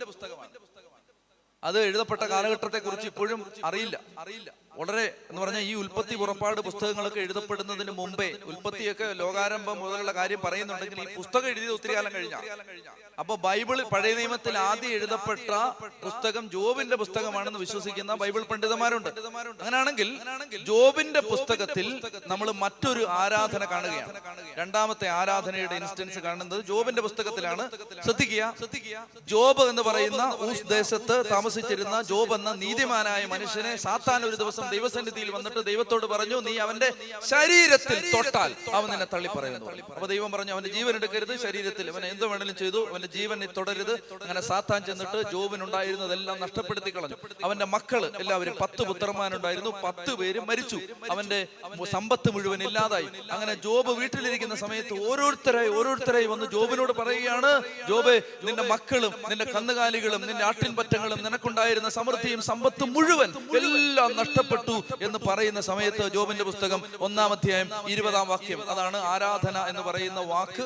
മലയാളത്തില് ട്രാൻസ്ലേഷനിൽ വ്യത്യാസമുണ്ട്, പക്ഷെ ഇംഗ്ലീഷ് ബൈബിള് കൃത്യമാണ്, ഒറിജിനൽ കൃത്യമാണ്. വർഷിപ്പ് എന്ന് പറയുന്ന വാക്ക് മലയാളത്തിൽ നമസ്കാരം എന്നാണ് പറയുന്നത്, പക്ഷേ ആരാധനയാണ്. ശ്രദ്ധിക്കാം, ജോബിന്റെ പുസ്തകം 1-ാം അധ്യായം 20-ാം വാക്യം. ജോബ് എഴുന്നേറ്റ്, അപ്പൊ ഇത് മുഴുവൻ കേട്ട് കഴിഞ്ഞപ്പോ ജോബ് എഴുന്നേറ്റ് അങ്കി വലിച്ചു കീറി ശിരസ് മുണ്ടനം ചെയ്ത് സാഷ്ടാംഗം വീണ് നമസ്കരിച്ച് അവൻ പറഞ്ഞു, അമ്മയുടെ ഉദരത്തിൽ നിന്ന് നഗ്നനായി ഞാൻ വന്നു, നഗ്നനായി ഞാൻ പിൻവാങ്ങും. കർത്താവ് തന്നു, കർത്താവ് എടുത്തു, കർത്താവിന്റെ നാമം മഹത്വപ്പെടട്ടെ. ഇതുകൊണ്ടൊന്നും ഞാൻ പാപം ചെയ്യുകയോ ദൈവത്തെ പഴിക്കുകയോ ചെയ്യില്ല. കേട്ടെ, ഇതുകൊണ്ടൊന്നും ദൈവത്തിനെതിരെ പാപം ചെയ്യുകയോ ദൈവത്തെ പഴിക്കുകയോ ചെയ്യില്ല. ജോബ് എഴുന്നേറ്റ് അങ്കി വലിച്ചു കീറി ശിരസ് മുണ്ഡനം ചെയ്തു. അടുത്തത് സാഷ്ടാംഗം വീണ് നമസ്കരിച്ചു. സാഷ്ടാംഗം വീണ് നമസ്കരിച്ചു. അതിന്റെ ഒറിജിനൽ വേർഷൻ എന്ന് പറഞ്ഞാൽ സാഷ്ടാംഗം വീണ് ആരാധിച്ചു എന്നാണ്. ജീവിതത്തിൽ പ്രതീക്ഷിക്കാത്ത ഒരു തകർച്ച വന്നു കഴിഞ്ഞപ്പോ ഈ മനുഷ്യൻ സാഷ്ടാംഗം വീണ് ദൈവത്തെ ആരാധിച്ചു. എന്നിട്ട് പറഞ്ഞു, ദൈവം തന്നു, ദൈവം എടുത്തു, ദൈവനാമ മഹത്വപ്പെടട്ടെ. അങ്ങനെ പറയുന്ന ആള് പള്ളിയിൽ നിന്ന് കൈ ഉയർത്തിയാൽ അഭിഷേകം. പ്രിയപ്പെട്ട സഹോദരങ്ങളെ, വളരെ ശ്രദ്ധയോടെ ഇത് മനസ്സിലാക്കണം. ജോബ് പറയുകയാണ്, ദൈവം തമ്പുരാൻ തന്നു, ദൈവം തമ്പുരാൻ എടുത്തു, ദൈവം തമ്പുരാന്റെ നാമം മഹത്വപ്പെടട്ടെ. ഞാൻ നേരത്തെ സൂചിപ്പിച്ചിട്ടുണ്ടാവും, എന്നെ ഭയങ്കരമായി പിടിച്ചു കുലുക്കിയ ഒരു ദമ്പതികളുടെ കാര്യം ഞാൻ പറയാം. അസാധാരണമായി നമുക്ക് ഒരുപക്ഷെ കേൾക്കുമ്പോൾ അവിശ്വസനീയമായിട്ട് തോന്നുന്ന തരത്തിൽ പിടിച്ചു കുലുക്കിയ സംഭവം. സിയോൻ ധ്യാന കേന്ദ്രത്തില് ശുശ്രൂഷ, കന്നഡ സെക്ഷനിൽ ശുശ്രൂഷ ചെയ്യുന്ന ഒരു ഡെന്നീസ് ബ്രദർ. അദ്ദേഹം മലങ്കര സഭയുടെ ബത്തേരി രൂപതാംഗമാണ്. ചുങ്കത്തറ, നിലമ്പൂർ ചുങ്കത്തറയിൽ താമസിക്കുന്ന മനുഷ്യനാണ്. അദ്ദേഹത്തിന്റെ ഒരു മകൻ ഇപ്പൊ കോളേജിൽ പഠിക്കുന്നുണ്ട്. ഈ ഡെന്നീസ് ബ്രദർ, അദ്ദേഹത്തിന്റെ ഇടവക പള്ളിയില് വികാരിയച്ഛൻ ഒരു ദിവസം പള്ളിയില് പരിശുദ്ധ കുർബാനയ്ക്കിടയ്ക്ക് പ്രസംഗിച്ചുകൊണ്ടിരിക്കുമ്പോ ഒരു സംഭവം പറഞ്ഞു. സംഭവം ഇതാണ്, അച്ഛന്റെ അടുത്ത് ഒരു മനുഷ്യൻ പ്രാർത്ഥിക്കാൻ വന്നു. ആ പ്രാർത്ഥിക്കാൻ വന്ന മനുഷ്യൻ അച്ഛനോട് പറഞ്ഞു, അച്ചോ, എനിക്ക് ഭയങ്കര വിചിത്രമായ വേദനാജനകമായ അനുഭവങ്ങൾ എന്റെ ജീവിതത്തിലുണ്ടായി, എനിക്കതൊന്ന് അച്ഛനോട് പറയണം. അതേ അച്ഛനെ കാണാനും പ്രാർത്ഥിക്കാനും വന്ന ആളാണ്. എന്നിട്ട് അദ്ദേഹം പറഞ്ഞു, അദ്ദേഹം ഗൾഫിൽ ജോലി ചെയ്യുന്ന സമയത്തിന് അദ്ദേഹത്തിന് അടിക്കടി ഒരു സ്വപ്നം ഉണ്ടാവുകയാണ്. അദ്ദേഹത്തിന്റെ മൂത്ത മകൻ ഒരു അപകടത്തിൽ മരിക്കുന്നു. ഇതാണ് സ്വപ്നം. അപ്പൊ എല്ലാ ദിവസവും ഇത് കണ്ടോണ്ടിരിക്കും, ഈ സ്വപ്നം കണ്ടോണ്ടിരിക്കും, എന്റെ മൂത്ത മകൻ ഒരു അപകടത്തിൽ മരിക്കുന്നു. മൂത്ത മകനാണെങ്കിൽ വലിയ പ്രാർത്ഥനയൊന്നുമില്ല, കുമ്പസാരമൊന്നുമില്ല, പള്ളിപ്പോക്കൊക്കെ കുറവാണ്. അപ്പൊ ഈ മകനെ കുറിച്ച് ഒരു ആധിയുണ്ട് ഈ അപ്പന്. അപ്പൊ ഒരു ലോറി ഇടിച്ച്, ഒരു ട്രക്ക് ഇടിച്ച്, ബൈക്കും ട്രക്കും കൂട്ടിയിടിച്ച് ഈ ചെറുപ്പക്കാരൻ ചതഞ്ഞരിഞ്ഞ് ദേഹമാസകലം മുറിവേറ്റ് മരിച്ചു കിടക്കുന്നതാണ് ഈ മനുഷ്യൻ. അടിക്കടി സ്വപ്നം കാണുക, മാറി മാറി ഇത് കണ്ടുകൊണ്ടിരിക്കുക. അപ്പൊ ഇതേ ഒത്തിരി ദൈവസന്നിധി കരഞ്ഞ് പ്രാർത്ഥിച്ചു, കർത്താവേ എന്റെ മകൻ അങ്ങനെ സംഭവിക്കരുത്. പ്രാർത്ഥിച്ച് ഒത്തിരി പ്രാർത്ഥിച്ചിട്ടും വീണ്ടും വീണ്ടും വീണ്ടും ഇത് തന്നെ കാണുക. അപ്പൊ അദ്ദേഹത്തിന്റെ ഹൃദയത്തിലേക്ക് ദൈവകൃപ വന്ന് അദ്ദേഹത്തിന് മനസ്സിലായി, എന്റെ മകനെ കർത്താവ് കൊണ്ടുപോകുമായിരിക്കും. അപ്പൊ എങ്ങനെ ഒരു ദൈവകൃപ കിട്ടിയിട്ട് ഈ മനുഷ്യൻ പറഞ്ഞു, കർത്താവെ നീ കൊണ്ടുപോകുവാണെങ്കിൽ, ഇനി ഞാൻ ഈ പാപി എത്ര പ്രാർത്ഥിച്ചാലും എന്റെ മകൻ പോകുവാണെങ്കിൽ എനിക്ക് രണ്ട് വ്യവസ്ഥ. ഒന്ന്, എന്റെ മകൻ നല്ല കുമ്പസാരം നടത്തിയിട്ട് മരിക്കണം, അവൻ സ്വർഗത്തിലാണെന്ന് എനിക്ക് ബോധ്യം കിട്ടണം. അതാണ് ഒന്നാമത്തെ എന്റെ ഡിമാൻഡ്. രണ്ടാമത്തേത്, ഞാൻ സ്വപ്നം കണ്ടപ്പോ സ്വപ്നത്തിൽ മുഴുവൻ എന്റെ മകൻ ശരീരം മുഴുവൻ മുറിഞ്ഞ് തകർന്ന് നുറുങ്ങിയാണ് അവൻ മരിച്ചിരിക്കുന്നത്. എനിക്കത് കാണാൻ പറ്റില്ല. എന്റെ മകൻ മരണപ്പെടുകയാണെങ്കിൽ അവന്റെ ശരീരത്തിൽ ഒരു മുറിവ് പോലും കാണുന്ന സ്ഥലത്ത് ഉണ്ടാവരുത്. അങ്ങനെ എന്റെ മകന്റെ ശരീരം എനിക്ക് അങ്ങനെ ഒരു നല്ല രീതിയിൽ എനിക്ക് കാണാൻ പറ്റണം. പ്രിയപ്പെട്ട സഹോദരങ്ങൾ, എങ്ങനെ കാര്യങ്ങൾ പ്രാർത്ഥിക്കാൻ പറ്റുമോ? കേൾക്കുമ്പോൾ സംശയം തോന്നും. അങ്ങനെയൊക്കെ കൃപ കിട്ടുന്ന മനുഷ്യരുണ്ട് എന്ന് മാത്രം ഇപ്പൊ മനസ്സിലാക്കുക. പ്രിയപ്പെട്ടവരെ, അങ്ങനെ ഈ മനുഷ്യൻ ഒരു ദിവസം അദ്ദേഹത്തിന് ഒരു ഫോൺ വരികയാണ്, മകൻ ഒരു അപകടത്തിൽപ്പെട്ടു. അപ്പൊ ഇത് കേട്ട ഉടനെ അദ്ദേഹം ഉറപ്പിച്ചു, മകൻ മരിച്ചു എന്ന് ഉറപ്പിച്ചു. എന്നിട്ട് അദ്ദേഹം നാട്ടിലേക്ക് വന്നു കഴിഞ്ഞപ്പോൾ അദ്ദേഹം വിശ്വസിച്ചിരുന്നത് പോലെ തന്നെ അദ്ദേഹത്തിന്റെ മകൻ മരിച്ചു. അതേ നേരെ മോർച്ചറിയിലേക്ക് ചെന്ന് മകന്റെ മൃതദേഹം അതിന് മീതെ വിരിച്ചിരുന്ന തുണി മാറ്റി നോക്കുമ്പോ അവൻ മരിച്ചിരിക്കുന്നത് ഒരു ട്രക്ക് ഇടിച്ചിട്ടാണ്. ആ അപകടത്തിലാണ് അവൻ മരിക്കുന്നത്. പക്ഷെ അവന്റെ ശരീരത്തിൽ മുറിവിന്റെ ഒരു പാടുപോലും ഈ മനുഷ്യന് കാണാവുന്ന ഇടത്തൊന്നും ഒരു മുറിവില്ല. ഇത് കഴിഞ്ഞിട്ട് ഈ മകന്റെ ശവസംസ്കാരം നടക്കുമ്പോ അദ്ദേഹത്തിന്റെ മനസ്സിൽ ഒരു വലിയ ആധിയുണ്ട്. ദൈവമേ, ഇവൻ ദൈവത്തോട് മറുതലിച്ച് ജീവിച്ച എന്റെ മകനാണ്. അവൻ മരിച്ചു കഴിയുമ്പോ കർത്താവിന്റെ സന്നിധിയിൽ എത്തുമോ? അവന്റെ ആത്മാവിന്റെ അവസ്ഥ എന്താണ്? വിശ്വാസിയായ ഭക്തനായ അപ്പന് അങ്ങനെ ഒരു ആധിയുണ്ട്. അതുകൊണ്ട് ഈ അപ്പൻ ആ വേദന അപ്പന്റെ മനസ്സിലുണ്ട്. അപ്പോൾ ശവസംസ്കാരത്തിന് ചരമപ്രസംഗം പറയുന്ന വികാരിയച്ഛൻ പറയുന്നു, ഈ മകനെ പറ്റ അപ്പനമ്മമാർ എത്രയോ ഭാഗ്യപ്പെട്ടവരാണ്. കാരണം ഞാൻ പൂർണ്ണമായും അവന്റെ അവന്റെ അജപാലനം നിർവഹിക്കുന്ന, അവന്റെ കുമ്പസാരം കേൾക്കുന്ന ആളെന്ന നിലയിൽ ഞാൻ പൂർണ്ണമായും വിശ്വസിച്ച് പറയുന്നു, നിങ്ങളുടെ മകൻ സ്വർഗത്തിൽ എത്തിക്കഴിഞ്ഞു. കാരണം ഈ അപകടം നടക്കുന്നതിന്റെ തലേ രാത്രിയിൽ അവൻ വന്ന് എന്നെ മുട്ടി വിളിച്ച് വാതില് തുറപ്പിച്ച് പള്ളിയിൽ കൊണ്ടുപോയി നല്ല കുമ്പസാരം നടത്തിയിട്ടാണ് അവൻ പിറ്റേ ദിവസം ഈ അപകടത്തിൽ. അപ്പൊ ഈ മനുഷ്യൻ അച്ഛനോട് ഒന്ന് പറയുകയാണ്, അച്ഛാ ഞാൻ എന്റെ മകൻ സ്വർഗത്തിലാണ്, എനിക്ക് സങ്കടമൊന്നുമില്ല. ഒരു മനുഷ്യൻ എന്ന നിലയിൽ സാധാരണ മനുഷ്യന് വരുന്ന ചില വേദനയും പ്രയാസവും എനിക്ക് തോന്നും, പക്ഷെ എനിക്ക് അതിനൊക്കെ അതിജീവിക്കുന്ന ഒരു വിശ്വാസം എന്റെ തലക്കകത്ത് കിട്ടിയിട്ടുണ്ട്, എന്റെ മകൻ സ്വർഗത്തിലാണ്. ഇത് വികാരി അച്ഛൻ ഡെന്നീസ് ബ്രദർ അദ്ദേഹത്തിന്റെ ഭാര്യയും കൂടി പരിശുദ്ധ കുർബാനയിൽ പങ്കെടുത്തുകൊണ്ടിരിക്കുന്ന ഇടവക പള്ളിയിൽ വികാരി അച്ഛൻ പ്രസംഗം പറയും. ഇത് പറയുമ്പോൾ മനുഷ്യനെ മുഴുവൻ അത് ശ്രദ്ധിച്ച് കേട്ട് ഇരിക്കുമ്പോൾ അച്ഛൻ ചോദിച്ചു, നിങ്ങൾ മാതാപിതാക്കളല്ലേ, നിങ്ങളുടെ മക്കള് സ്വർഗത്തിലെത്തി എന്ന് ബോധ്യം കിട്ടിയാൽ മതി, മരിച്ചാൽ സാരമില്ല എന്ന് പറയാൻ പറ്റുന്ന മാതാപിതാക്കൾ എന്റെ ഇടവകയിൽ ആരെങ്കിലും ഉണ്ടോ എന്ന് അച്ഛൻ വളരെ സാന്ദർഭികമായി ചോദിക്കുമ്പോ ഡെന്നീസ് ബ്രദർ കൈപൊക്കിയിട്ട് ആ മനുഷ്യൻ ഇങ്ങനെ തിരിഞ്ഞു നോക്കുമ്പോ അദ്ദേഹത്തിന്റെ ഭാര്യ പകുതി കൈപൊക്കി. അപ്പൊ അദ്ദേഹം കണ്ണു കാണിച്ചു, അവള് നല്ലപോലെ കൈ. അപ്പൊ ഈ വികാരിച്ചൻ അവിടെ നിന്നിട്ട് പറഞ്ഞു, ഡെന്നീസെ നീ ഇത് മനസ്സിലാക്കിയിട്ടാണോ? അപ്പൊ ഡെന്നീസ് ഉറക്കെ വിളിച്ചു പറഞ്ഞു, അച്ഛാ മകൻ മരിച്ചാല് സാരമില്ല, സ്വർഗത്തിൽ കണ്ടാ മതി. പ്രിയപ്പെട്ട സഹോദരങ്ങളെ, ഇത് പറഞ്ഞ് 3 മാസത്തിനുള്ളിൽ ഡെന്നീസ് ബ്രദറിന്റെ ഇളയ മകൻ മുങ്ങി മരിച്ചു.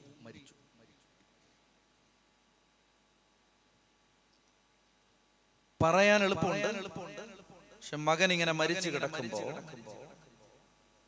പിറ്റേ ദിവസമാണ് ശവസംസ്കാരം. മകന്റെ മൃതദേഹം വീട്ടിൽ വെച്ചിട്ടുണ്ട്. മകൻ ഇങ്ങനെ മരിച്ചു കിടക്കുമ്പോ അന്ന് വൈകുന്നേരം ബോഡി കൊണ്ടുവന്നു. രാത്രി മുഴുവൻ പ്രാർത്ഥനയാണ്.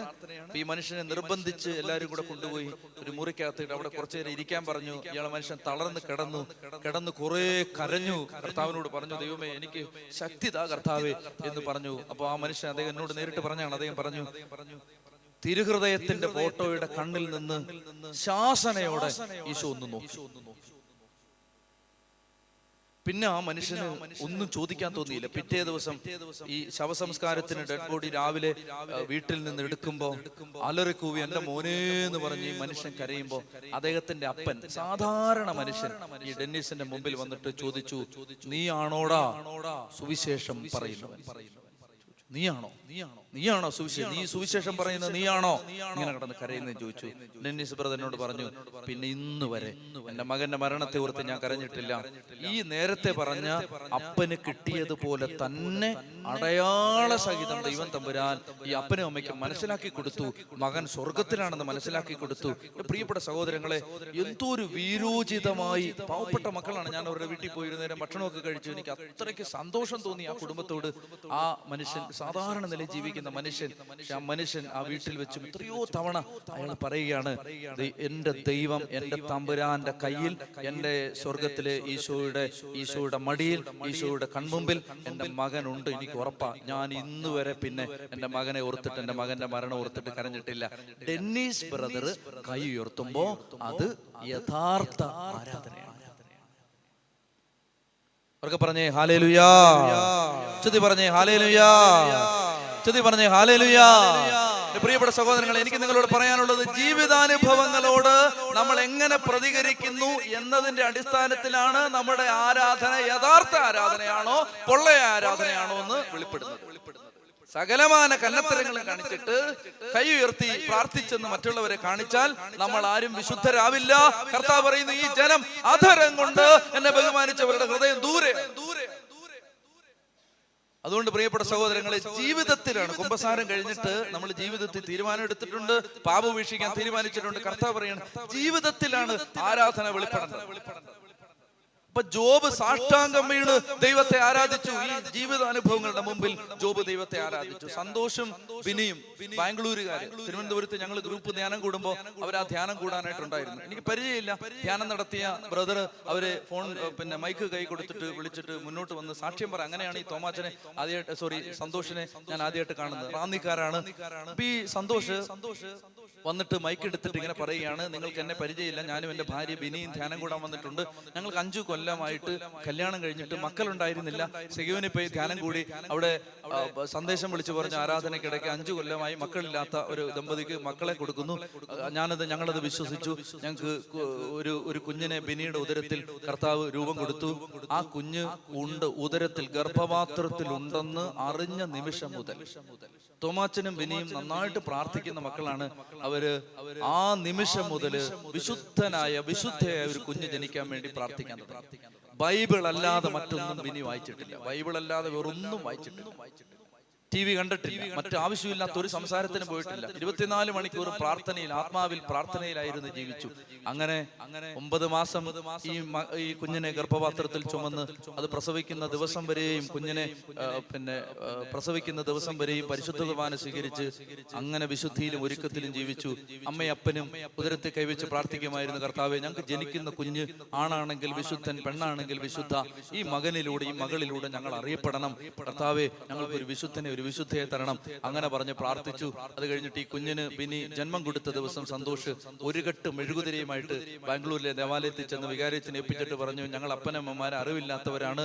ഞങ്ങൾക്ക് ഏതെങ്കിലും വിധത്തിൽ ഞങ്ങൾ അറിഞ്ഞോ അറിയാതെയോ ഈ കുഞ്ഞിനെ എൻ്റെ ഭാര്യ ഗർഭപാത്രത്തിൽ ചുമന്ന നിമിഷങ്ങളിൽ, ആ കാലങ്ങളിൽ ഞങ്ങൾ ഏതെങ്കിലും തെറ്റ് ചെയ്തിട്ടുണ്ടെങ്കിൽ അതിന് പരിഹാരമായിട്ട് അച്ഛൻ ബലിയർപ്പിക്കണം, ഈ മെഴുകുതിരി സ്വീകരിക്കണം എന്നൊക്കെ പറഞ്ഞിട്ട് അങ്ങനെയൊക്കെ അത്രയ്ക്ക് ശ്രദ്ധയിൽ ഒരു കുഞ്ഞിന് ജന്മം കൊടുത്തു. ആ കുഞ്ഞിനെ വിശുദ്ധമായതല്ലാതെ മറ്റൊന്നും കാണിച്ചിട്ടില്ല, നല്ലതല്ലാതൊന്നും പറഞ്ഞു കൊടുത്തിട്ടില്ല. ചെറിയ പ്രായത്തിൽ തന്നെ 1 വയസ്സ് 1.25 വയസ്സാകുമ്പോൾ തന്നെ കുഞ്ഞ് കർത്താവിനെ വിളിക്കാൻ തുടങ്ങി. പ്രിയപ്പെട്ട സഹോദരങ്ങളെ, 1.5 വയസ്സ് കഴിഞ്ഞു. അപ്പൊ ഈ കുഞ്ഞിന് അപൂർവമായ ഒരു രോഗം പിടിപെട്ടു. ബാംഗ്ലൂരിലെ പ്രമാദമായ ആശുപത്രികൾ മാറി മാറി കുഞ്ഞിനെയും കൊണ്ട് സന്തോഷം ബിനിയും പരക്കം പാഞ്ഞു. ഒരു കുഞ്ഞിന് ആ പ്രായത്തിൽ പിടിപെടാൻ സാധ്യതയുള്ള ഒരുപാട് രോഗങ്ങൾ ഈ കുഞ്ഞിന് പിടിപെട്ട്, ഹൃദയത്തിന് രോഗം, ന്യൂമോണിയ, ചെസ്റ്റ് ഇൻഫെക്ഷൻ, കരളിന് രോഗം, ഇങ്ങനെ പല രോഗങ്ങളും പിടിപെട്ട് ഡോക്ടർമാര്, വൈദ്യശാസ്ത്രം പറഞ്ഞു ഈ കുഞ്ഞിനെ ജീവനോടെ തിരിച്ചു കിട്ടാൻ പ്രയാസമാണ് എന്ന് പറഞ്ഞ് വെന്റിലേറ്ററിന്റെ വാതിലിൽ മുട്ടുകുത്തി നിൽക്കുന്ന ഓരോ പ്രഭാതത്തിലും സന്ധ്യയിലും സന്തോഷ് ഇങ്ങനെയാണ് ദൈവത്തോട് പ്രാർത്ഥിച്ചത്, ദൈവമേ, എൻ്റെ കുഞ്ഞിനെ തിരിച്ചു തരണമെന്നല്ല ഞാൻ പ്രാർത്ഥിക്കുന്നത്, നീ പറഞ്ഞു നിന്റെ വിശ്വാസം പോലെ സംഭവിക്കട്ടെ. കർത്താവേ, സന്തോഷിന്റെ വിശ്വാസം പോലെ സംഭവിച്ചാൽ മതി. സന്തോഷിന് വിശ്വാസമുണ്ട്. ആകാശത്തെയും ഭൂമിയെയും സൃഷ്ടിച്ച് പരിപാലിക്കുന്ന ദൈവം ഏത് മരണകരമായ രോഗത്തിൽ നിന്നും എൻ്റെ മകനെ തിരിച്ച് തരും. സന്തോഷിന് വിശ്വാസം. അതുകൊണ്ട് ദൈവമേ, നീ തിരിച്ചു തരണമെന്നല്ല പ്രാർത്ഥിക്കുന്നത്, എൻ്റെ വിശ്വാസം പോലെ നടക്കണം.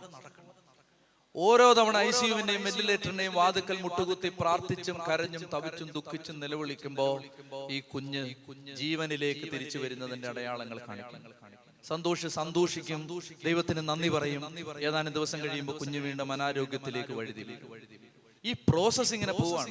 ഏതാണ്ട് 56 ദിവസം ജീവിതത്തിനും മരണത്തിനും ഇടയിലുള്ള നൂൽപ്പാലത്തിലൂടെ ഈ കുഞ്ഞിങ്ങനെ പകച്ചും പതറിയും മുന്നോട്ട് പോകുന്ന കാലത്ത് ഈ കുഞ്ഞിന് വേണ്ടി പ്രാർത്ഥിച്ചും വചനം ഉരുവിട്ട് പ്രാർത്ഥിച്ച്, കർത്താവിന്റെ വചനം സത്യമാണെങ്കിൽ എന്റെ കുഞ്ഞിന് ജീവനുണ്ട്. അച്ഛൻ ഇനി പറയുമ്പോൾ 1-2 കാര്യം ഇവിടെ പറയണമെന്ന് പറഞ്ഞു. എന്റെ കുഞ്ഞ് മരിച്ച് എന്റെ കുഞ്ഞിനെ റാന്നി കളമ്പാല പള്ളിയിൽ ഞാൻ ശവസംസ്കാരം ചെയ്യാൻ വേണ്ടി എന്റെ കുഞ്ഞിന്റെ ഡെഡ് ബോഡിക്കടുത്ത് നിൽക്കുമ്പോ സന്തോഷ് ഒരു തുള്ളി കണ്ണുനീര് പോലും പൊഴിച്ചിട്ടില്ല. ഞാൻ കരഞ്ഞിട്ടില്ല. അതെന്റെ കഴിവല്ല, എന്റെ തമ്പുരാൻ എന്റെ ഹൃദയത്തിൽ ഒരു ബോധ്യം തന്നു. തോമാച്ചൻ അല്ല വലുത്, കർത്താവാണ് വലുത്. അവർക്ക് പറഞ്ഞേ ഹല്ലേലൂയാ. പ്രിയപ്പെട്ട സഹോദരങ്ങളെ, സന്തോഷ് ദേവാലയത്തിൽ നിന്ന് കർത്താവിനെ ആരാധിക്കുമ്പോൾ അവൻ ഹൃദയം കൊണ്ട് ആരാധിക്കുന്നു. ഞാൻ പറഞ്ഞു വരുന്നത്, നമ്മള് വികലമായ ഒരു ആത്മീയതയുടെ പ്രോഡക്റ്റുകളായി മാറരുത്. ഇന്ന് നിങ്ങൾ ദൈവത്തെ ആരാധിച്ചതുകൊണ്ട് ഇന്ന് ഈ ധ്യാനം കഴിഞ്ഞ് നിങ്ങൾ വീട്ടിൽ ചെല്ലുമ്പോൾ നിങ്ങളുടെ കുടില് കൊട്ടാരമായി മാറില്ല. അങ്ങനെ വിചാരിച്ച ആരെങ്കിലും വന്നെങ്കിൽ പൊക്കോണം. മാറില്ല. നിങ്ങളുടെ മാരുതി 800 ബെൻസ് കാറായിട്ടൊന്നും ഈ ധ്യാനം കഴിഞ്ഞ് വീട്ടിൽ ചെല്ലുമ്പോൾ നിങ്ങളുടെ കെട്ടിയവൻ ഷാറൂഖ് ഖാൻ ഒന്നും ആവത്തില്ല. വെറുതെയാ. പ്രിയപ്പെട്ട സഹോദര സഹോദരി, ആത്മീയമായ പോരാട്ടത്തിൽ കർത്താവ് നിന്നെ ഏൽപ്പിച്ചിരിക്കുന്ന ഉത്തരവാദിത്തങ്ങൾ ഒറ്റയടിക്ക് മാറണമെന്ന് ഒരു നിർബന്ധമില്ല. നീ നിന്റെ വീട്ടിൽ ചെല്ലുമ്പോ ദൈവം നിനക്ക് ബലിപീഠത്തിൽ ബലിയർപ്പിക്കുന്നത് പോലെ ബലിയാവാൻ തന്നിട്ടുള്ള ജീവിതാനുഭവങ്ങളോട് നീ എങ്ങനെ പ്രതികരിക്കുന്നു അതിനനുസരിച്ചാണ് നിന്റെ ആരാധന അഭിഷേകമോ അഭിഷേകമില്ലാത്തതായി മാറാൻ പോകും. അവർക്ക് പറഞ്ഞേ ഹല്ലേലൂയാ, ചൊല്ലി പറഞ്ഞേ ഹല്ലേലൂയാ. പ്രിയപ്പെട്ട സഹോദരങ്ങളെ, അതുകൊണ്ട് ദൈവാരാധനയെ കുറിച്ച് വേദപുസ്തകം പറഞ്ഞിരിക്കുന്ന രണ്ട് സൂചനകൾ, ബൈബിളിൽ ആദ്യമായി ആരാധനയെ കുറിച്ച് പറഞ്ഞിരിക്കുന്ന രണ്ട് വാക്യങ്ങളാണ് ഞാൻ പറഞ്ഞത്. ഉൽപ്പത്തി 22:5 ജോബിന്റെ പുസ്തകം 1-ാം അധ്യായം 21-ാം തിരുവചനത്തിലും. ജീവിതം മുഴുവൻ തകർച്ച വന്ന് നിറഞ്ഞു കഴിഞ്ഞപ്പോ കർത്താവിന്റെ മുമ്പിൽ നിന്നുകൊണ്ട് ജോബ് പറയുകയാണ്, ദൈവമേ നീ തന്നു, നീ എടുത്തു, നിന്റെ നാമം മഹത്വപ്പെടട്ടെ എന്ന് പറഞ്ഞ ഈ മനുഷ്യൻ, അതുകൊണ്ട് ജോബിന് നഷ്ടപ്പെട്ടതെല്ലാം തിരിച്ചു കിട്ടി. പ്രിയപ്പെട്ട സഹോദരങ്ങൾ, വിശ്വസിച്ചോളുക, ആത്യന്തികമായ വിലയിരുത്തലിൽ ദൈവത്തെ ആരാധിക്കുന്നവർക്ക് നഷ്ടങ്ങൾ ഇല്ല. നിങ്ങൾ കേട്ടോണം, ഇൻ ദ അൾട്ടിമേറ്റ് അനാലിസിസ് ദൈവത്തെ ആരാധിക്കുന്നവർക്ക് ആത്യന്തികമായ വിലയിരുത്തൽ.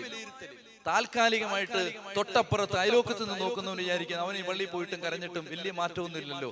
ഇൻ ദ അൾട്ടിമേറ്റ് അനാലിസിസ് ദൈവത്തെ ആരാധിക്കുന്നവർക്ക് ഒരു നഷ്ടവുമില്ല, നേട്ടങ്ങളേ ഉള്ളൂ. അവർക്ക് പറഞ്ഞേ ഹല്ലേലൂയാ, ചൊല്ലി പറഞ്ഞേ ഹല്ലേലൂയാ, ചൊല്ലി പറഞ്ഞേ ഹല്ലേലൂയാ. അമേരിക്കയിലെ ഹോപ്കിൻസ് യൂണിവേഴ്സിറ്റിയിൽ ചാൾസ് കൂപ്പർ എന്ന പേരുള്ള ഒരു മനുഷ്യൻ അദ്ദേഹത്തിന്റെ ടെസ്റ്റിമണി പറയുകയാണ്. ആയിരക്കണക്കിന് ചെറുപ്പക്കാരോട് പറയുകയാണ്.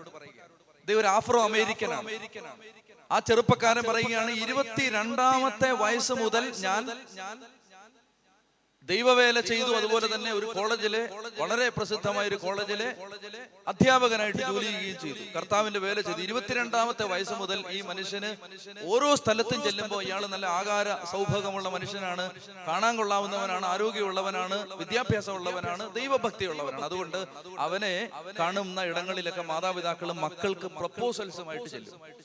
22-ാമത്തെ വയസ്സ് മുതൽ കല്യാണാലോചനകളുമായിട്ട് ചെല്ലും. അവൻ ഓരോ തവണയും ഓരോരുത്തരെയായിട്ട് ഇങ്ങനെ തള്ളിക്കളയും. അവൻ പറയും, എന്റെ മനസ്സിനിണങ്ങിയ ആള് വന്നിട്ടില്ല. 26-ാമത്തെ വയസ്സിൽ ഈ ചെറുപ്പക്കാരൻ കല്യാണം കഴിക്കും. അവന്റെ മനസ്സിനിണങ്ങിയ, അവൻ ഇഷ്ടപ്പെട്ട ഒരു പെൺകുട്ടിയെ കല്യാണം കഴിക്കും. ഒരു ദൈവഭക്തയെ ഒരു പെൺകുട്ടിയെ അവൻ കല്യാണം കഴിച്ച് അവർ രണ്ടുപേരും കൂടി ജീവിക്കും. 6-ാമത്തെ മാസം ഓസ്ട്രേലിയയിലേക്ക് ഒരു ബിസിനസ് ആവശ്യത്തിന് അവന്റെ ഭാര്യ അമേരിക്കയിൽ നിന്ന് വിമാനം കയറി ഓസ്ട്രേലിയയിലേക്ക് പോകുമ്പോൾ അവൾ ചാൾസിനോട് പറയും, ചാൾസ്, ഞാൻ തിരിച്ചു വരുമ്പോ വിമാനത്താവളത്തിൽ എന്നെ സ്വീകരിക്കാൻ നീ വരണം. അങ്ങനെ ഇവള് തിരിച്ചു വരുന്ന ദിവസം എയർപോർട്ടിൽ ഇവളെ സ്വീകരിക്കാൻ വേണ്ടി പോകുമ്പോ ചാൾസ് കൂപ്പറിന്റെ അമ്മ അവനോട്, അമ്മായിയമ്മ, ഈ ഇവന്റെ ഭാര്യയുടെ അമ്മ അവനോട് പറയും, ചാൾസ് ഞാനും കൂടെ വരാം അവളെ സ്വീകരിക്കാൻ വേണ്ടി. അങ്ങനെ അമ്മായിമ്മയും ഇവനും കൂടി വിമാനത്താവളത്തിലേക്ക് ഭാര്യയെ സ്വീകരിക്കാൻ വേണ്ടി പോയി. ഇവരിറങ്ങി വരുന്ന കവാടത്തിലേക്ക് പ്രതീക്ഷയോടെ ഭാര്യയെ ഉറ്റുനോക്കിക്കൊണ്ട് നിൽക്കുമ്പോ പെട്ടെന്ന് ഒരു ആംബുലൻസ് അവർ പ്രതീക്ഷിച്ചുകൊണ്ടിരുന്ന വിമാനം വന്നു നിൽക്കുന്ന സ്ഥലത്തേക്ക് പാഞ്ഞു പോകുന്നത് കണ്ടു. സ്ട്രെച്ചറിൽ ഒരു മൃതദേഹം ഇറക്കി വിമാനത്തിന്റെ പിൻവാതിലിലൂടെ ഇറക്കിക്കൊണ്ട് താഴേക്ക് വരുന്നു. അത് ആംബുലൻസിലേക്ക് കയറ്റുന്നു. മരിച്ച ആരുടെയോ മൃതദേഹം മറ്റൊരു രാജ്യത്ത് നിന്ന് ഈ നാട്ടിലേക്ക് കൊണ്ടുവന്നതാകാം എന്ന് വിചാരിച്ച് അതിലേക്ക് അധികം ശ്രദ്ധ കൊടുക്കാതെ ഭാര്യ ഇറങ്ങി വരാൻ സാധ്യതയുള്ള വഴിയിലേക്ക് ഇയാൾ ഇങ്ങനെ ഉറ്റുനോക്കി നിൽക്കുന്ന നേരത്ത് പതുക്കെ ഇയാളുടെ അമ്മായിമ്മ ഇയാളുടെ അടുത്തേക്ക് വന്നിട്ട് ഇയാളുടെ കയ്യിൽ ഇങ്ങനെ മുറുക്കെ പിടിച്ചിട്ട് ഇങ്ങനെ ചോദിക്കും, ചാൾസ്, ആ സ്ട്രെച്ചറിൽ തൂങ്ങിക്കിടക്കുന്നത് അവളുടെ ബാഗ് അല്ലേ? പെട്ടെന്നൊരു നടുക്കത്തോടെ ഈ മനുഷ്യൻ ആ സ്ട്രെച്ചറിലേക്ക് നോക്കുമ്പോ അതിലിങ്ങനെ തൂങ്ങിക്കിടന്നാടുന്നത് അവളുടെ ഹാൻഡ് ബാഗാണ്. ഒരു വലിയ സ്റ്റോറി ഞാൻ ചെറുതാക്കി പറയാം.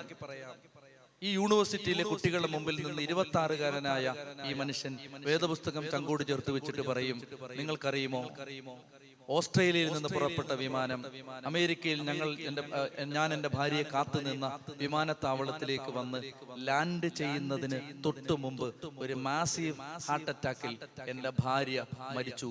26 വയസ്സുള്ള ഈ ഭാര്യനാണ് ഞാൻ. അമ്മ വിഡോവർ, 26 വയസ്സുള്ള ഈ ഭാര്യ. എന്നിട്ട് ഈ മനുഷ്യൻ പറയുകയാണ്, എന്നിട്ടും ഈ പുസ്തകം എടുത്ത് നെഞ്ചോട് ചേർത്ത് വെച്ച് ഞാൻ ഈ സന്ധിയിൽ എന്തുകൊണ്ട് നിങ്ങളോട് സുവിശേഷം പറയാൻ വന്നു എന്ന് ചോദിച്ചാൽ എനിക്ക് എൻ്റെ ദൈവത്തിന്റെ ക്യാരക്ടറിൽ ഒരു അല്പം പോലും സംശയം ഇല്ല. ദൈവത്തെ സ്നേഹിക്കുന്നവർക്ക്, അവിടുത്തെ പദ്ധതി അനുസരിച്ച് വിളിക്കപ്പെട്ടവർക്ക് അവിടുന്ന് സകലതും നന്മയ്ക്കായി പരിണമിപ്പിക്കുന്നു എന്ന് എനിക്ക് അറിയാം. അവന്റെ ആരാധന യഥാർത്ഥമായ ആരാധനയാണ്. ഉറക്കെ പറഞ്ഞേ ഹല്ലേലൂയാ. ചെത്തി പറഞ്ഞേ ഹല്ലേലൂയാ.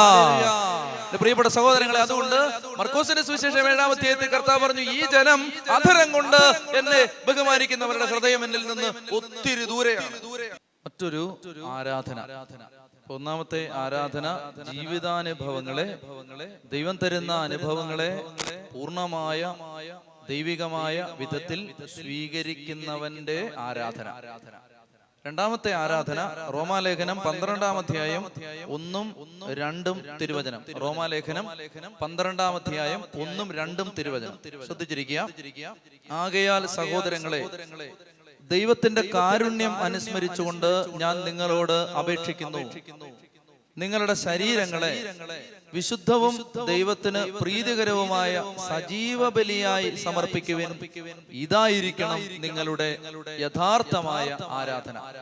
കേട്ടെ, പൗലോസ് പറയുകയാണ്, ആകയാൽ സഹോദരങ്ങളെ, ദൈവത്തിന്റെ കാരുണ്യം അനുസ്മരിച്ചുകൊണ്ട് ഞാൻ നിങ്ങളോട് അപേക്ഷിക്കുന്നു, നിങ്ങളുടെ ശരീരങ്ങളെ വിശുദ്ധവും ദൈവത്തിന് പ്രീതികരവുമായ സജീവ ബലിയായി സമർപ്പിക്കുവിൻ.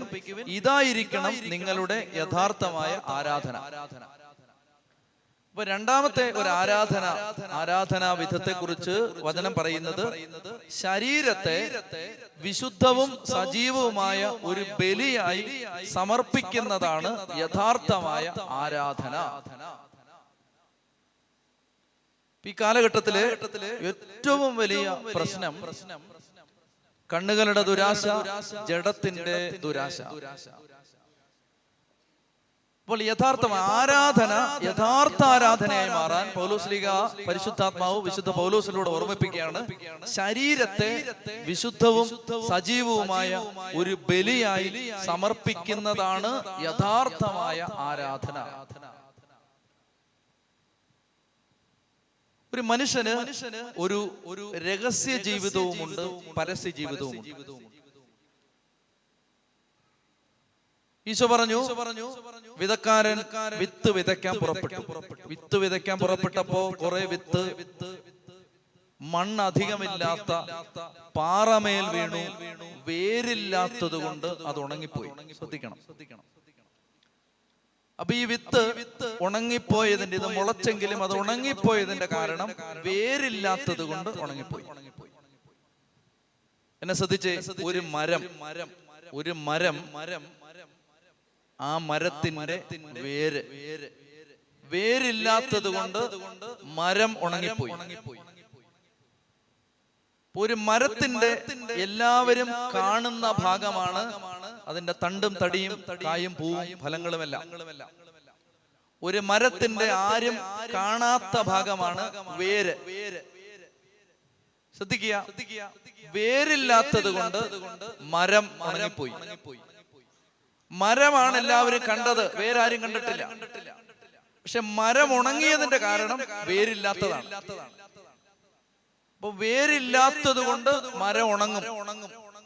വേര് രഹസ്യ ജീവിതം, മരം പരസ്യ ജീവിതം. ഒരു വ്യക്തിയുടെ എല്ലാവരും കാണുന്ന ജീവിതമാണ് മരത്തിന്റെ തണ്ടും തടിയും.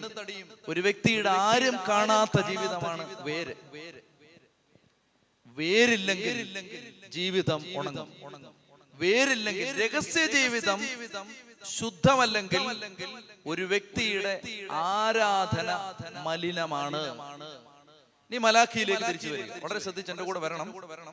മലാഖിയിലേക്ക് തിരിച്ചു വരുമ്പോ കർത്താവ് ചോദിക്കുകയാണ്, എന്റെ നാമത്തെ നിന്ദിക്കുന്ന പുരോഹിതന്മാരെ, പുത്രൻ പിതാവിനെയും ദാസൻ യജമാനെയും ബഹുമാനിക്കുന്നെങ്കിൽ ഞാൻ പിതാവാണെങ്കിൽ ബഹുമാനം എവിടെ? ഞാൻ യജമാനനാണെങ്കിൽ എന്നോടുള്ള ഭയം എവിടെ? എന്നിട്ട് അടുത്ത വചനം എങ്ങനെയാണ്? നിങ്ങൾ ചോദിക്കുന്നു, ഞങ്ങൾ എങ്ങനെയാണ് നിന്നെ അനാദരിച്ചത്? എന്നിട്ട് കർത്താവ് പറയുകയാണ്, നിങ്ങൾ മലിനമായ ഭക്ഷണം ബലിപീഠത്തിൽ അർപ്പിച്ചു. ആരാധിച്ചപ്പോ ഏറ്റവും വലിയ ആരാധനയാണ് ബലി. ആ ബലിയിൽ അർപ്പിച്ചത് മലിനമായ ഭക്ഷണം. ഒരു വ്യക്തിയുടെ സ്വകാര്യ ജീവിതം ശുദ്ധമല്ലെങ്കിൽ ആ വ്യക്തിയുടെ ആരാധന മലിനമായ ആരാധന. മലിനമായ ആരാധന യഥാർത്ഥ ആരാധനയല്ല. മനസ്സിലാവുന്നുണ്ടോ ഞാൻ പറയുന്നത്? ഒരു വ്യക്തിയുടെ സ്വകാര്യ ജീവിതം, ആരും കാണാത്ത ജീവിതം. പ്രിയപ്പെട്ട സഹോദരങ്ങളെ, ഇന്ന് നമുക്ക് ആരും കാണാതെ എത്ര പാപം വേണമെങ്കിലും ചെയ്യാം. ഇന്നത്തെ കാലത്ത് ആരും അറിയില്ല. ലോകത്താരും അറിയാതെ ഏത് പാപവും ചെയ്യാം. ലോകത്താരും അറിയാൻ പാടില്ല. നമ്മുടെ പരസ്യ ജീവിതം കാണുമ്പോൾ ലോകത്താരും അറിയാൻ പാടില്ല നമ്മുടെ രഹസ്യ ജീവിതം എങ്ങനെയാണെന്ന് ആരും അറിയാൻ പാടില്ല. പക്ഷേ സംഭവിക്കുന്നത്, ഈ വേര് ശുദ്ധമല്ലെങ്കിൽ നിന്റെ ആരാധന മലിനപ്പെട്ടതാണ്. മലിനപ്പെട്ട ആരാധനയിൽ നിന്ന് ദൈവകൃപ കുടുംബത്തിലേക്ക് വരും. എനിക്ക് മാതാപിതാക്കളോട് പറയാനുള്ളത്, മക്കളുടെ ജീവിത വിശുദ്ധിക്ക് വേണ്ടി മാതാപിതാക്കൾ ഈ കാലഘട്ടങ്ങളിൽ ഒത്തിരി ആഗ്രഹിക്കുകയും പ്രാർത്ഥിക്കുകയൊക്കെ ചെയ്യുന്നുണ്ട്. അങ്ങനെ തന്നെ ചെയ്യണം. എനിക്ക് പറയാനുള്ളത്, എൻ്റെ ഒരുപാട് ജീവിതാനുഭവങ്ങൾ വിളിച്ചത് എനിക്ക് പറയാനുള്ളത്, മാതാപിതാക്കൾ തങ്ങളുടെ സ്വകാര്യ ജീവിതം ശുദ്ധമാക്കാതെ മക്കളുടെ മാനസാന്തരത്തിന് വേണ്ടി പ്രാർത്ഥിച്ചിട്ട് വലിയ പ്രയോജനം ഇല്ലെന്നാണ് എൻ്റെ ഒരു അഭിപ്രായവും ബോധ്യവും. നമ്മൾ വെറുതെ ഇങ്ങനെ സമയങ്ങളും മാസങ്ങളും കളയാന്നേ ഉള്ളൂ. മാതാപിതാക്കൾ തങ്ങളുടെ ജീവിതം ശുദ്ധമാക്കാതെ മക്കളുടെ ജീവിതം ശുദ്ധമാക്കാൻ വെറുതെ മാസങ്ങളും വർഷങ്ങളും കളയാതിരിക്കുന്നതാണ് നല്ലത്. ഞാൻ നേരമില്ലാത്ത ഉദാഹരണങ്ങളിലേക്ക് പോകുന്നില്ല. എപ്പോൾ അപ്പനമ്മമാര് തങ്ങളെ തന്നെ വിശുദ്ധീകരിക്കുന്നു, അപ്പോൾ മുതൽ മക്കളുടെ മാനസാന്തരം ആരംഭിക്കും.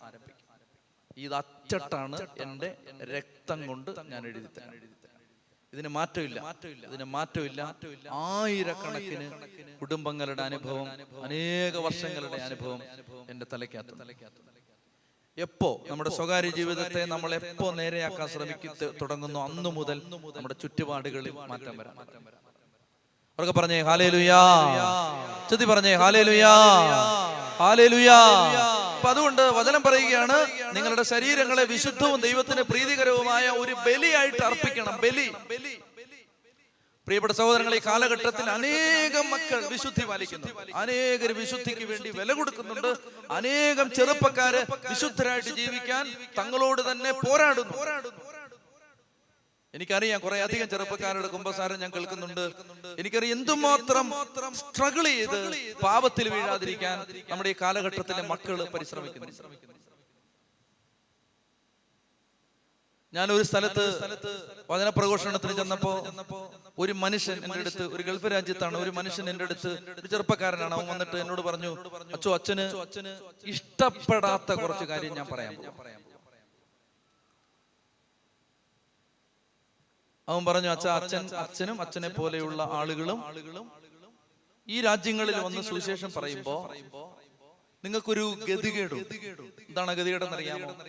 നിങ്ങൾ നല്ല വേഷം ധരിച്ചു നിന്ന് നല്ല വേഷം ധരിച്ചു വരുന്നവരോട് നല്ല പള്ളികളിൽ നിന്ന് സുവിശേഷം പറഞ്ഞിട്ട് സുവിശേഷം പറഞ്ഞല്ലോ എന്ന ഒരു കൃതാർത്ഥതയിൽ മടങ്ങിപ്പോകും. പക്ഷെ സുവിശേഷം കേൾക്കാത്ത 10,000 ഈ മണലാരണ്യത്തിനുണ്ട്. അച്ഛന് ധൈര്യം ഉണ്ടോ അവരോട് സുവിശേഷം പറയാൻ? ഒരു ചെറുപ്പക്കാരൻ ഇങ്ങനെയൊക്കെ ചോദിക്കുന്നത് നമ്മളോടുള്ള വെറുപ്പ് കൊണ്ടല്ല, സ്നേഹം കൊണ്ട്. ഇങ്ങനെയൊക്കെ ചോദിക്കുന്നവരാണ് ആത്യന്തികമായിട്ട് നമുക്ക് ഉപകാരം ചെയ്തിട്ടുള്ളത്. അതുകൊണ്ട് അവന്റെ ചോദ്യം ഒരാക്ഷേപമല്ല, അവന്റെ ചോദ്യം ഒരു ഇൻസ്പിറേഷൻ ആണ്. അപ്പൊ ഞാൻ ചോദിച്ചു, എടാ, എന്നെ പോലെ അന്യനാട്ടിൽ നിന്ന് വരുന്ന തൽക്കാലത്തേക്ക് വരുന്ന ഒരാൾക്ക് എന്ത് ചെയ്യാൻ പറ്റും? നീ ഇങ്ങനെ പ്രശ്നം പറയാതെ പരിഹാരം പറ. അവൻ പറഞ്ഞു, അച്ഛന് സ്പെയർ ചെയ്യാമോ? 4 രാത്രി സ്പെയർ ചെയ്യാമോ? അച്ഛനെ ഞാൻ ലേബർ ക്യാമ്പുകളിൽ കൊണ്ടുപോകാൻ. അവിടെ മൈക്കില്ല, പാട്ടുകാരില്ല, പള്ളിയില്ല, തലയ്ക്ക് മീതെ കൂരയില്ല, ലോഹ പോലും ഇടാൻ പറ്റില്ല. വരാവോ? ഞാൻ പറഞ്ഞു, വരുന്നതിനല്ല. ഇപ്പൊ ചാവാൻ ഇറങ്ങിയവന് ഇൻഷുറൻസ് പോളിസി എടുക്കേണ്ട കാര്യമുണ്ട്? ഇല്ലല്ലോ. ചാവാനാണ് ഇറങ്ങിയത്, അവൻ അതിർത്തിയിൽ നിന്ന് വെടികൊണ്ട് ചാവാനാണ് നിൽക്കുന്നത്. അങ്ങനെ നിൽക്കുന്നവൻ പോളിസി എടുക്കേണ്ട കാര്യമുണ്ട്? കാര്യമില്ല. കാരണം പോളിസി എന്തായാലും ചാവാനുള്ള. അപ്പൊ അതുകൊണ്ട് ഞാൻ പറഞ്ഞു, നീ അങ്ങനെയൊന്നും പേടിപ്പിക്കേണ്ട, ഞാൻ വരാം, നീ കൊണ്ടുപോകും. ഇങ്ങനെ വർത്താനം പറയാതെ. പ്രിയപ്പെട്ട സഹോദരങ്ങളെ, അവൻ എന്നെ 4 രാത്രികളിൽ 4 ലേബർ ക്യാമ്പുകളിൽ കൊണ്ടുപോയി.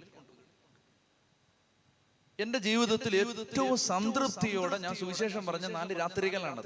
കാരണം സുവിശേഷം അവിടെ സുവിശേഷം കേൾക്കാൻ ഭാഗ്യമില്ലാത്ത പാവപ്പെട്ട ഈ കൊല്ലത്തെയും തിരുവനന്തപുരത്തെയും തീരപ്രദേശങ്ങളിൽ നിന്ന് പണി കിട്ടാതെ ആരോ ഒരു വിസ കൊടുത്തപ്പോ ലേബർ വിസയിൽ അവിടെ വന്നിട്ട് 5-6 മാസമായിട്ട് ശമ്പളം കിട്ടാതെ ഒരു പീസ് ബ്രെഡ് പോലും വാങ്ങിക്കാൻ നിവൃത്തിയില്ലാതെ പലരും മദ്യത്തിന് അടിമകളാണ്. മദ്യം പോയി വാങ്ങിക്കാൻ ചിലപ്പോൾ അവിടെ അനുവാദമില്ല, അല്ലെങ്കിൽ വാങ്ങിക്കാൻ പറ്റില്ല. അപ്പൊ അതുകൊണ്ട് ഒരു സൈസ് ലോഷൻ വാങ്ങിച്ച് കുടിച്ച് വെളിവില്ലാതെ കിടക്കുന്ന, ലിറ്ററലി ട്രൂ ആണ്, അങ്ങനെ വെളിവില്ലാതെ കിടക്കുന്ന അനേകം 100 കണക്കിന് മനുഷ്യർ താമസിക്കുന്ന ലേബർ ക്യാമ്പ്.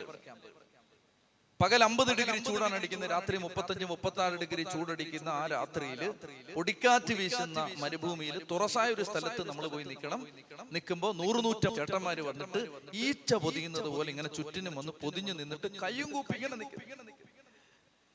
അങ്ങനെ നിൽക്കുമ്പോൾ നമ്മൾ അവരോട് പറയണം, മക്കളെ, കർത്താവായ യേശു ക്രിസ്തു നിന്റെ പാപം ക്ഷമിക്കും, നിന്റെ രോഗം സുഖപ്പെടുത്തും, നിനക്ക് നിത്യജീവൻ തരും, നിന്റെ കഷ്ടപ്പാടുകളിൽ നിന്ന് രക്ഷിക്കും, നീ പാപം ഉപേക്ഷിക്കണം, അനുദപിക്കണം, സുവിശേഷം പറയണം, ലളിതമായ സുവിശേഷം പറയണം. എന്റെ പ്രിയപ്പെട്ട സഹോദരങ്ങൾ, ഇത് പറഞ്ഞോണ്ടിരിക്കുമ്പോൾ രോഗശാന്തി, ഇത് പറഞ്ഞോണ്ടിരിക്കുമ്പോഴാണ് ഇപ്പൊ വിളിച്ചു പറയുന്നത്, എനിക്ക് ഇവിടെ വേദനയായിരുന്നു അച്ഛാ, ഇപ്പൊ വേദനയില്ല, വിളിച്ചു പറയണം, അപ്പൊ അവിടെ നിന്ന് വിളിച്ചു പറയണം. എന്നിട്ട് കൊത്തിയെടുത്ത് കൊണ്ടുപോകും, വലിച്ചു കീറി കൊണ്ടുപോകും. എന്നിട്ട് എന്റെ മുറിയിലൊന്ന് കയറച്ച, എന്റെ ഈ കട്ടിലൊന്ന് തുടച്ച, ഈ കസേര, ഇങ്ങനെ നമ്മൾ വിശുദ്ധരായതുകൊണ്ടല്ല, മറിച്ച് ഒരു അച്ഛനെ കിട്ടിയതിന്റെ ആക്രാന്തം. എന്നിട്ട് ഇങ്ങനെ കൊണ്ടുപോയി നമ്മൾ ലിറ്ററലി മനസാക്ഷിയുള്ള ഒരു കരഞ്ഞു പോകും. എന്റെ പ്രിയപ്പെട്ട സഹോദരങ്ങൾ, അങ്ങനെ 4 രാത്രിയിൽ സുവിശേഷം പറഞ്ഞിട്ട് തിരിച്ചു വരുമ്പോ എനിക്കൊന്നും മിണ്ടാൻ പറ്റുന്നില്ല. എന്റെ മനസ്സിൽ ഒത്തിരി ചിന്തകൾ, ഒത്തിരി ആലോചനകൾ ഇങ്ങനെ കടന്നു പോകുമ്പോ ഞാൻ മിണ്ടാതിരിക്കുമ്പോ അവൻ എന്നോട് ചോദിച്ചു, അച്ചോ എന്നോട് പിണക്കമുണ്ടോ? ഞാൻ പറഞ്ഞു, ഈ അടുത്ത കാലത്ത് കടപ്പാടുള്ള ആളുകളിൽ ഒരാൾ നീയാണ്. ഞാൻ പറഞ്ഞു, എനിക്ക് നിന്നോട് ഒത്തിരി സ്നേഹവും നന്ദിയും കടപ്പാടും ഉണ്ട്, ആരെ മറന്നാലും നിന്നെ ഞാൻ മറക്കത്തില്ല, കാരണം എന്റെ ജീവിതത്തിന് ഒരു അർത്ഥം ഉണ്ടെന്ന് എനിക്ക് ഒരിക്കൽ കൂടി മനസ്സിലായി. അപ്പൊ അവൻ എന്നോട് പറഞ്ഞു, അച്ഛാ, ലേബർ ക്യാമ്പുകളിലെല്ലാം പാപികളാണെന്ന് അച്ഛൻ വിചാരിക്കരുത്. ഇത് പറയാൻ ഇത്ര ആമുഖം പറഞ്ഞത്. എന്നിട്ട് അവൻ പറഞ്ഞു, അവൻ ദുബായിലെ ഒരു ലേബർ ക്യാമ്പിൽ താമസിക്കുന്ന സമയത്ത് ആ ചെറുപ്പക്കാരൻ കൂടെ വന്ന 4 ചെറുപ്പക്കാരൻ ഒരാൾ പറയുകയാണ്, ജീസസ് യൂത്തിലെ ചെറുപ്പക്കാര് അവരോട് സുവിശേഷം പറയാൻ വേണ്ടി ലേബർ ക്യാമ്പിൽ ചെന്നപ്പോ 8 പേര് താമസിക്കുന്ന ഒരു മുറി, വാതില് പാതി ചാരിയിട്ടിരിക്കുന്നു. ആ വാതില് തുറന്ന് അവരകത്തേക്ക് നോക്കുമ്പോ 7 പേര് ചേർന്ന് മദ്യപിച്ച് ബ്ലൂ ഫിലിം കണ്ടുകൊണ്ടിരിക്കുക. അപ്പൊ ഇവര് കഥ അങ്ങോട്ട് തുറന്ന് അകത്തു നോക്കുമ്പോ ഇതാണ് കാണുന്നത്. പെട്ടെന്ന് ഇവര് അങ്ങ് കൈവലിച്ചു, കഥക് വന്നടഞ്ഞു. അകത്ത് നിന്നവർ പെട്ടെന്ന് മദ്യക്കുപ്പി മാറ്റി TV ഓഫ് ചെയ്തു. അവരാകെപ്പാടെ ഇളിപ്പേരായി. അവരെ കണ്ടല്ലോ എന്നുള്ളൊരു നാണക്കേട് അവർക്ക്, എത്തി നോക്കിയല്ലോ എന്നൊരു ഇച്ഛാഭംഗം പുറത്തു നിൽക്കുന്നവർക്ക്. അങ്ങനെ ആകെപ്പാടെ ഒരു വല്ലായ്മയില് ഒരു കംപ്ലീറ്റ് സൈലൻസിൽ നിൽക്കുമ്പോ ഒരു പാതി തുറന്നു കിടക്കുന്ന വാതില് ഒരിക്കൽ കൂടി തുറക്കുമ്പോ അകത്ത് നല്ല സൈലൻസ് ആണ്. ആ സൈലൻസിനിടയിൽ ഒരു നേരിയ ശബ്ദം കേൾക്കാം, നന്മ നിറഞ്ഞ മറിയമേ സ്വസ്തി, കർത്താവ് നിന്നോടുകൂടെ, നീ സ്ത്രീകളിൽ അനുഗ്രഹിക്കപ്പെട്ടവളാകുന്നു. ഇതാരപ്പാ ഈ മ്ലേച്ഛതയ്ക്കകത്ത്, ഈ മാലിന്യത്തിനകത്ത് ആരാ പ്രാർത്ഥിക്കുന്നതെന്ന് അറിയാൻ വേണ്ടി അകത്തേക്ക് നോക്കുമ്പോ 8 പേര് താമസിക്കുന്ന മുറിയിൽ 7 പേര് ചേർന്ന് കുടിച്ച് ബ്ലൂ ഫിലിം കണ്ടുകൊണ്ടിരിക്കുമ്പോ 8ാമത്തവൻ കട്ടിലിന്റെ 4 വശത്തും ബെഡ്ഷീറ്റ് വിരിച്ചിട്ട് അതിനകത്തിരുന്ന് കൊന്തയൊല്ലിക്കൊണ്ടിരിക്കും. ഒരമ്മ പെറ്റ മകനാണത്, ഒരപ്പൻ ജന്മം കൊടുത്ത മകനാണത്. കൊച്ചിയില് കപ്പുച്ചിൻകാരുടെ സെമിനാരിയിൽ അവൻ അച്ഛനാവാൻ പഠിച്ചുകൊണ്ടിരിക്കുന്നു. എന്റെ പ്രിയപ്പെട്ട സഹോദരങ്ങളെ, എനിക്ക് പറയാനുള്ളത്, റോമാലേഖനം 11-ാം അധ്യായത്തിൽ പൗലോസ് ലീഗ ഏലിയ പറഞ്ഞൊരു കാര്യം കോട്ട് ചെയ്യുന്നുണ്ട്. ഏലിയായുടെ ദൈവം പറഞ്ഞു, ഏലിയ നീ എന്ത് വിചാരിച്ചു? എല്ലാവരും നശിച്ചെന്നാണോ നീ വിചാരിച്ചത്? ഏലിയ നീ എന്താ വിചാരിച്ചത്? ബാലിന്റെ മുമ്പിൽ മുട്ടുമടക്കാത്ത 7000 പേരെ ഞാൻ എനിക്ക് വേണ്ടി മാറ്റിയിട്ടിട്ടുണ്ട്. ഞാനൊരു ക്യാമ്പസിൽ താമസിക്കുന്ന ആളാണ്. ഒത്തിരി ചെറുപ്പക്കാരെ കാണുന്നുണ്ട്. എനിക്ക് നെഞ്ചിൽ കൈവച്ച് തൻ്റെ ഇടത്തോടെ പറയാൻ പറ്റും, എന്നെക്കാൾ വിശുദ്ധിയുള്ള ഒരുപാട് ചെറുപ്പക്കാര് ഞാൻ താമസിക്കുന്ന ഒരു ആവൃത്തിയുടെ ചുറ്റളവിൽ താമസിക്കുന്നു. സാത്താന്റെ മുമ്പിൽ തോറ്റുകൊടുക്കാത്തവര്, പിശാചിനെ തലയ്ക്ക് ചവിട്ടി നിൽക്കുന്നവര്, പിശാചിനെ നാണം കെടുത്തുന്നവര്, സാത്താന്റെ മുമ്പിൽ തോൽക്കില്ല എന്ന 1000 തവണ ദിവസത്തിൽ തീരുമാനം എടുക്കുന്ന മക്കള്, പ്രിയപ്പെട്ട സഹോദരങ്ങളെ, നിങ്ങളുടെ ശരീരങ്ങളെ സജീവമായ ഒരു ബലിയായി ദൈവത്തിന് സമർപ്പിക്കണം. ഇതായിരിക്കട്ടെ യഥാർത്ഥമായ ആരാധന. ശരീരത്തിന്റെ വിശുദ്ധി പാലിക്കാൻ വില കൊടുക്കുന്ന ഒരു ചെറുപ്പക്കാരൻ, ഒരു ചെറുപ്പക്കാരി, ഒരച്ഛൻ, ഒരു കന്യാസ്ത്രീ, ഒരപ്പൻ, ഒരമ്മ കൈ ഉയർത്തിയാൽ അഭിഷേകമാണ്. അവർക്ക് പറഞ്ഞേ ഹല്ലേലൂയാ, ചൊല്ലി പറഞ്ഞേ ഹല്ലേലൂയാ. ഇതായിരിക്കട്ടെ യഥാർത്ഥമായ ആരാധന.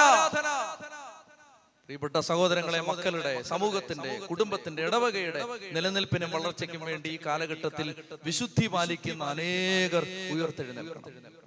വിശുദ്ധിക്ക് വില കൊടുക്കുന്ന അനേകം ആളുകൾ ഉയർത്തെഴുന്നേൽക്കുമ്പോ ദൈവം തമ്പുരാൻ പറയും, ബാലിന്റെ മുമ്പിൽ മുട്ടുമടക്കാത്ത 7000 പേരെ ഞാൻ അവശേഷിപ്പിച്ചിട്ടുണ്ട്.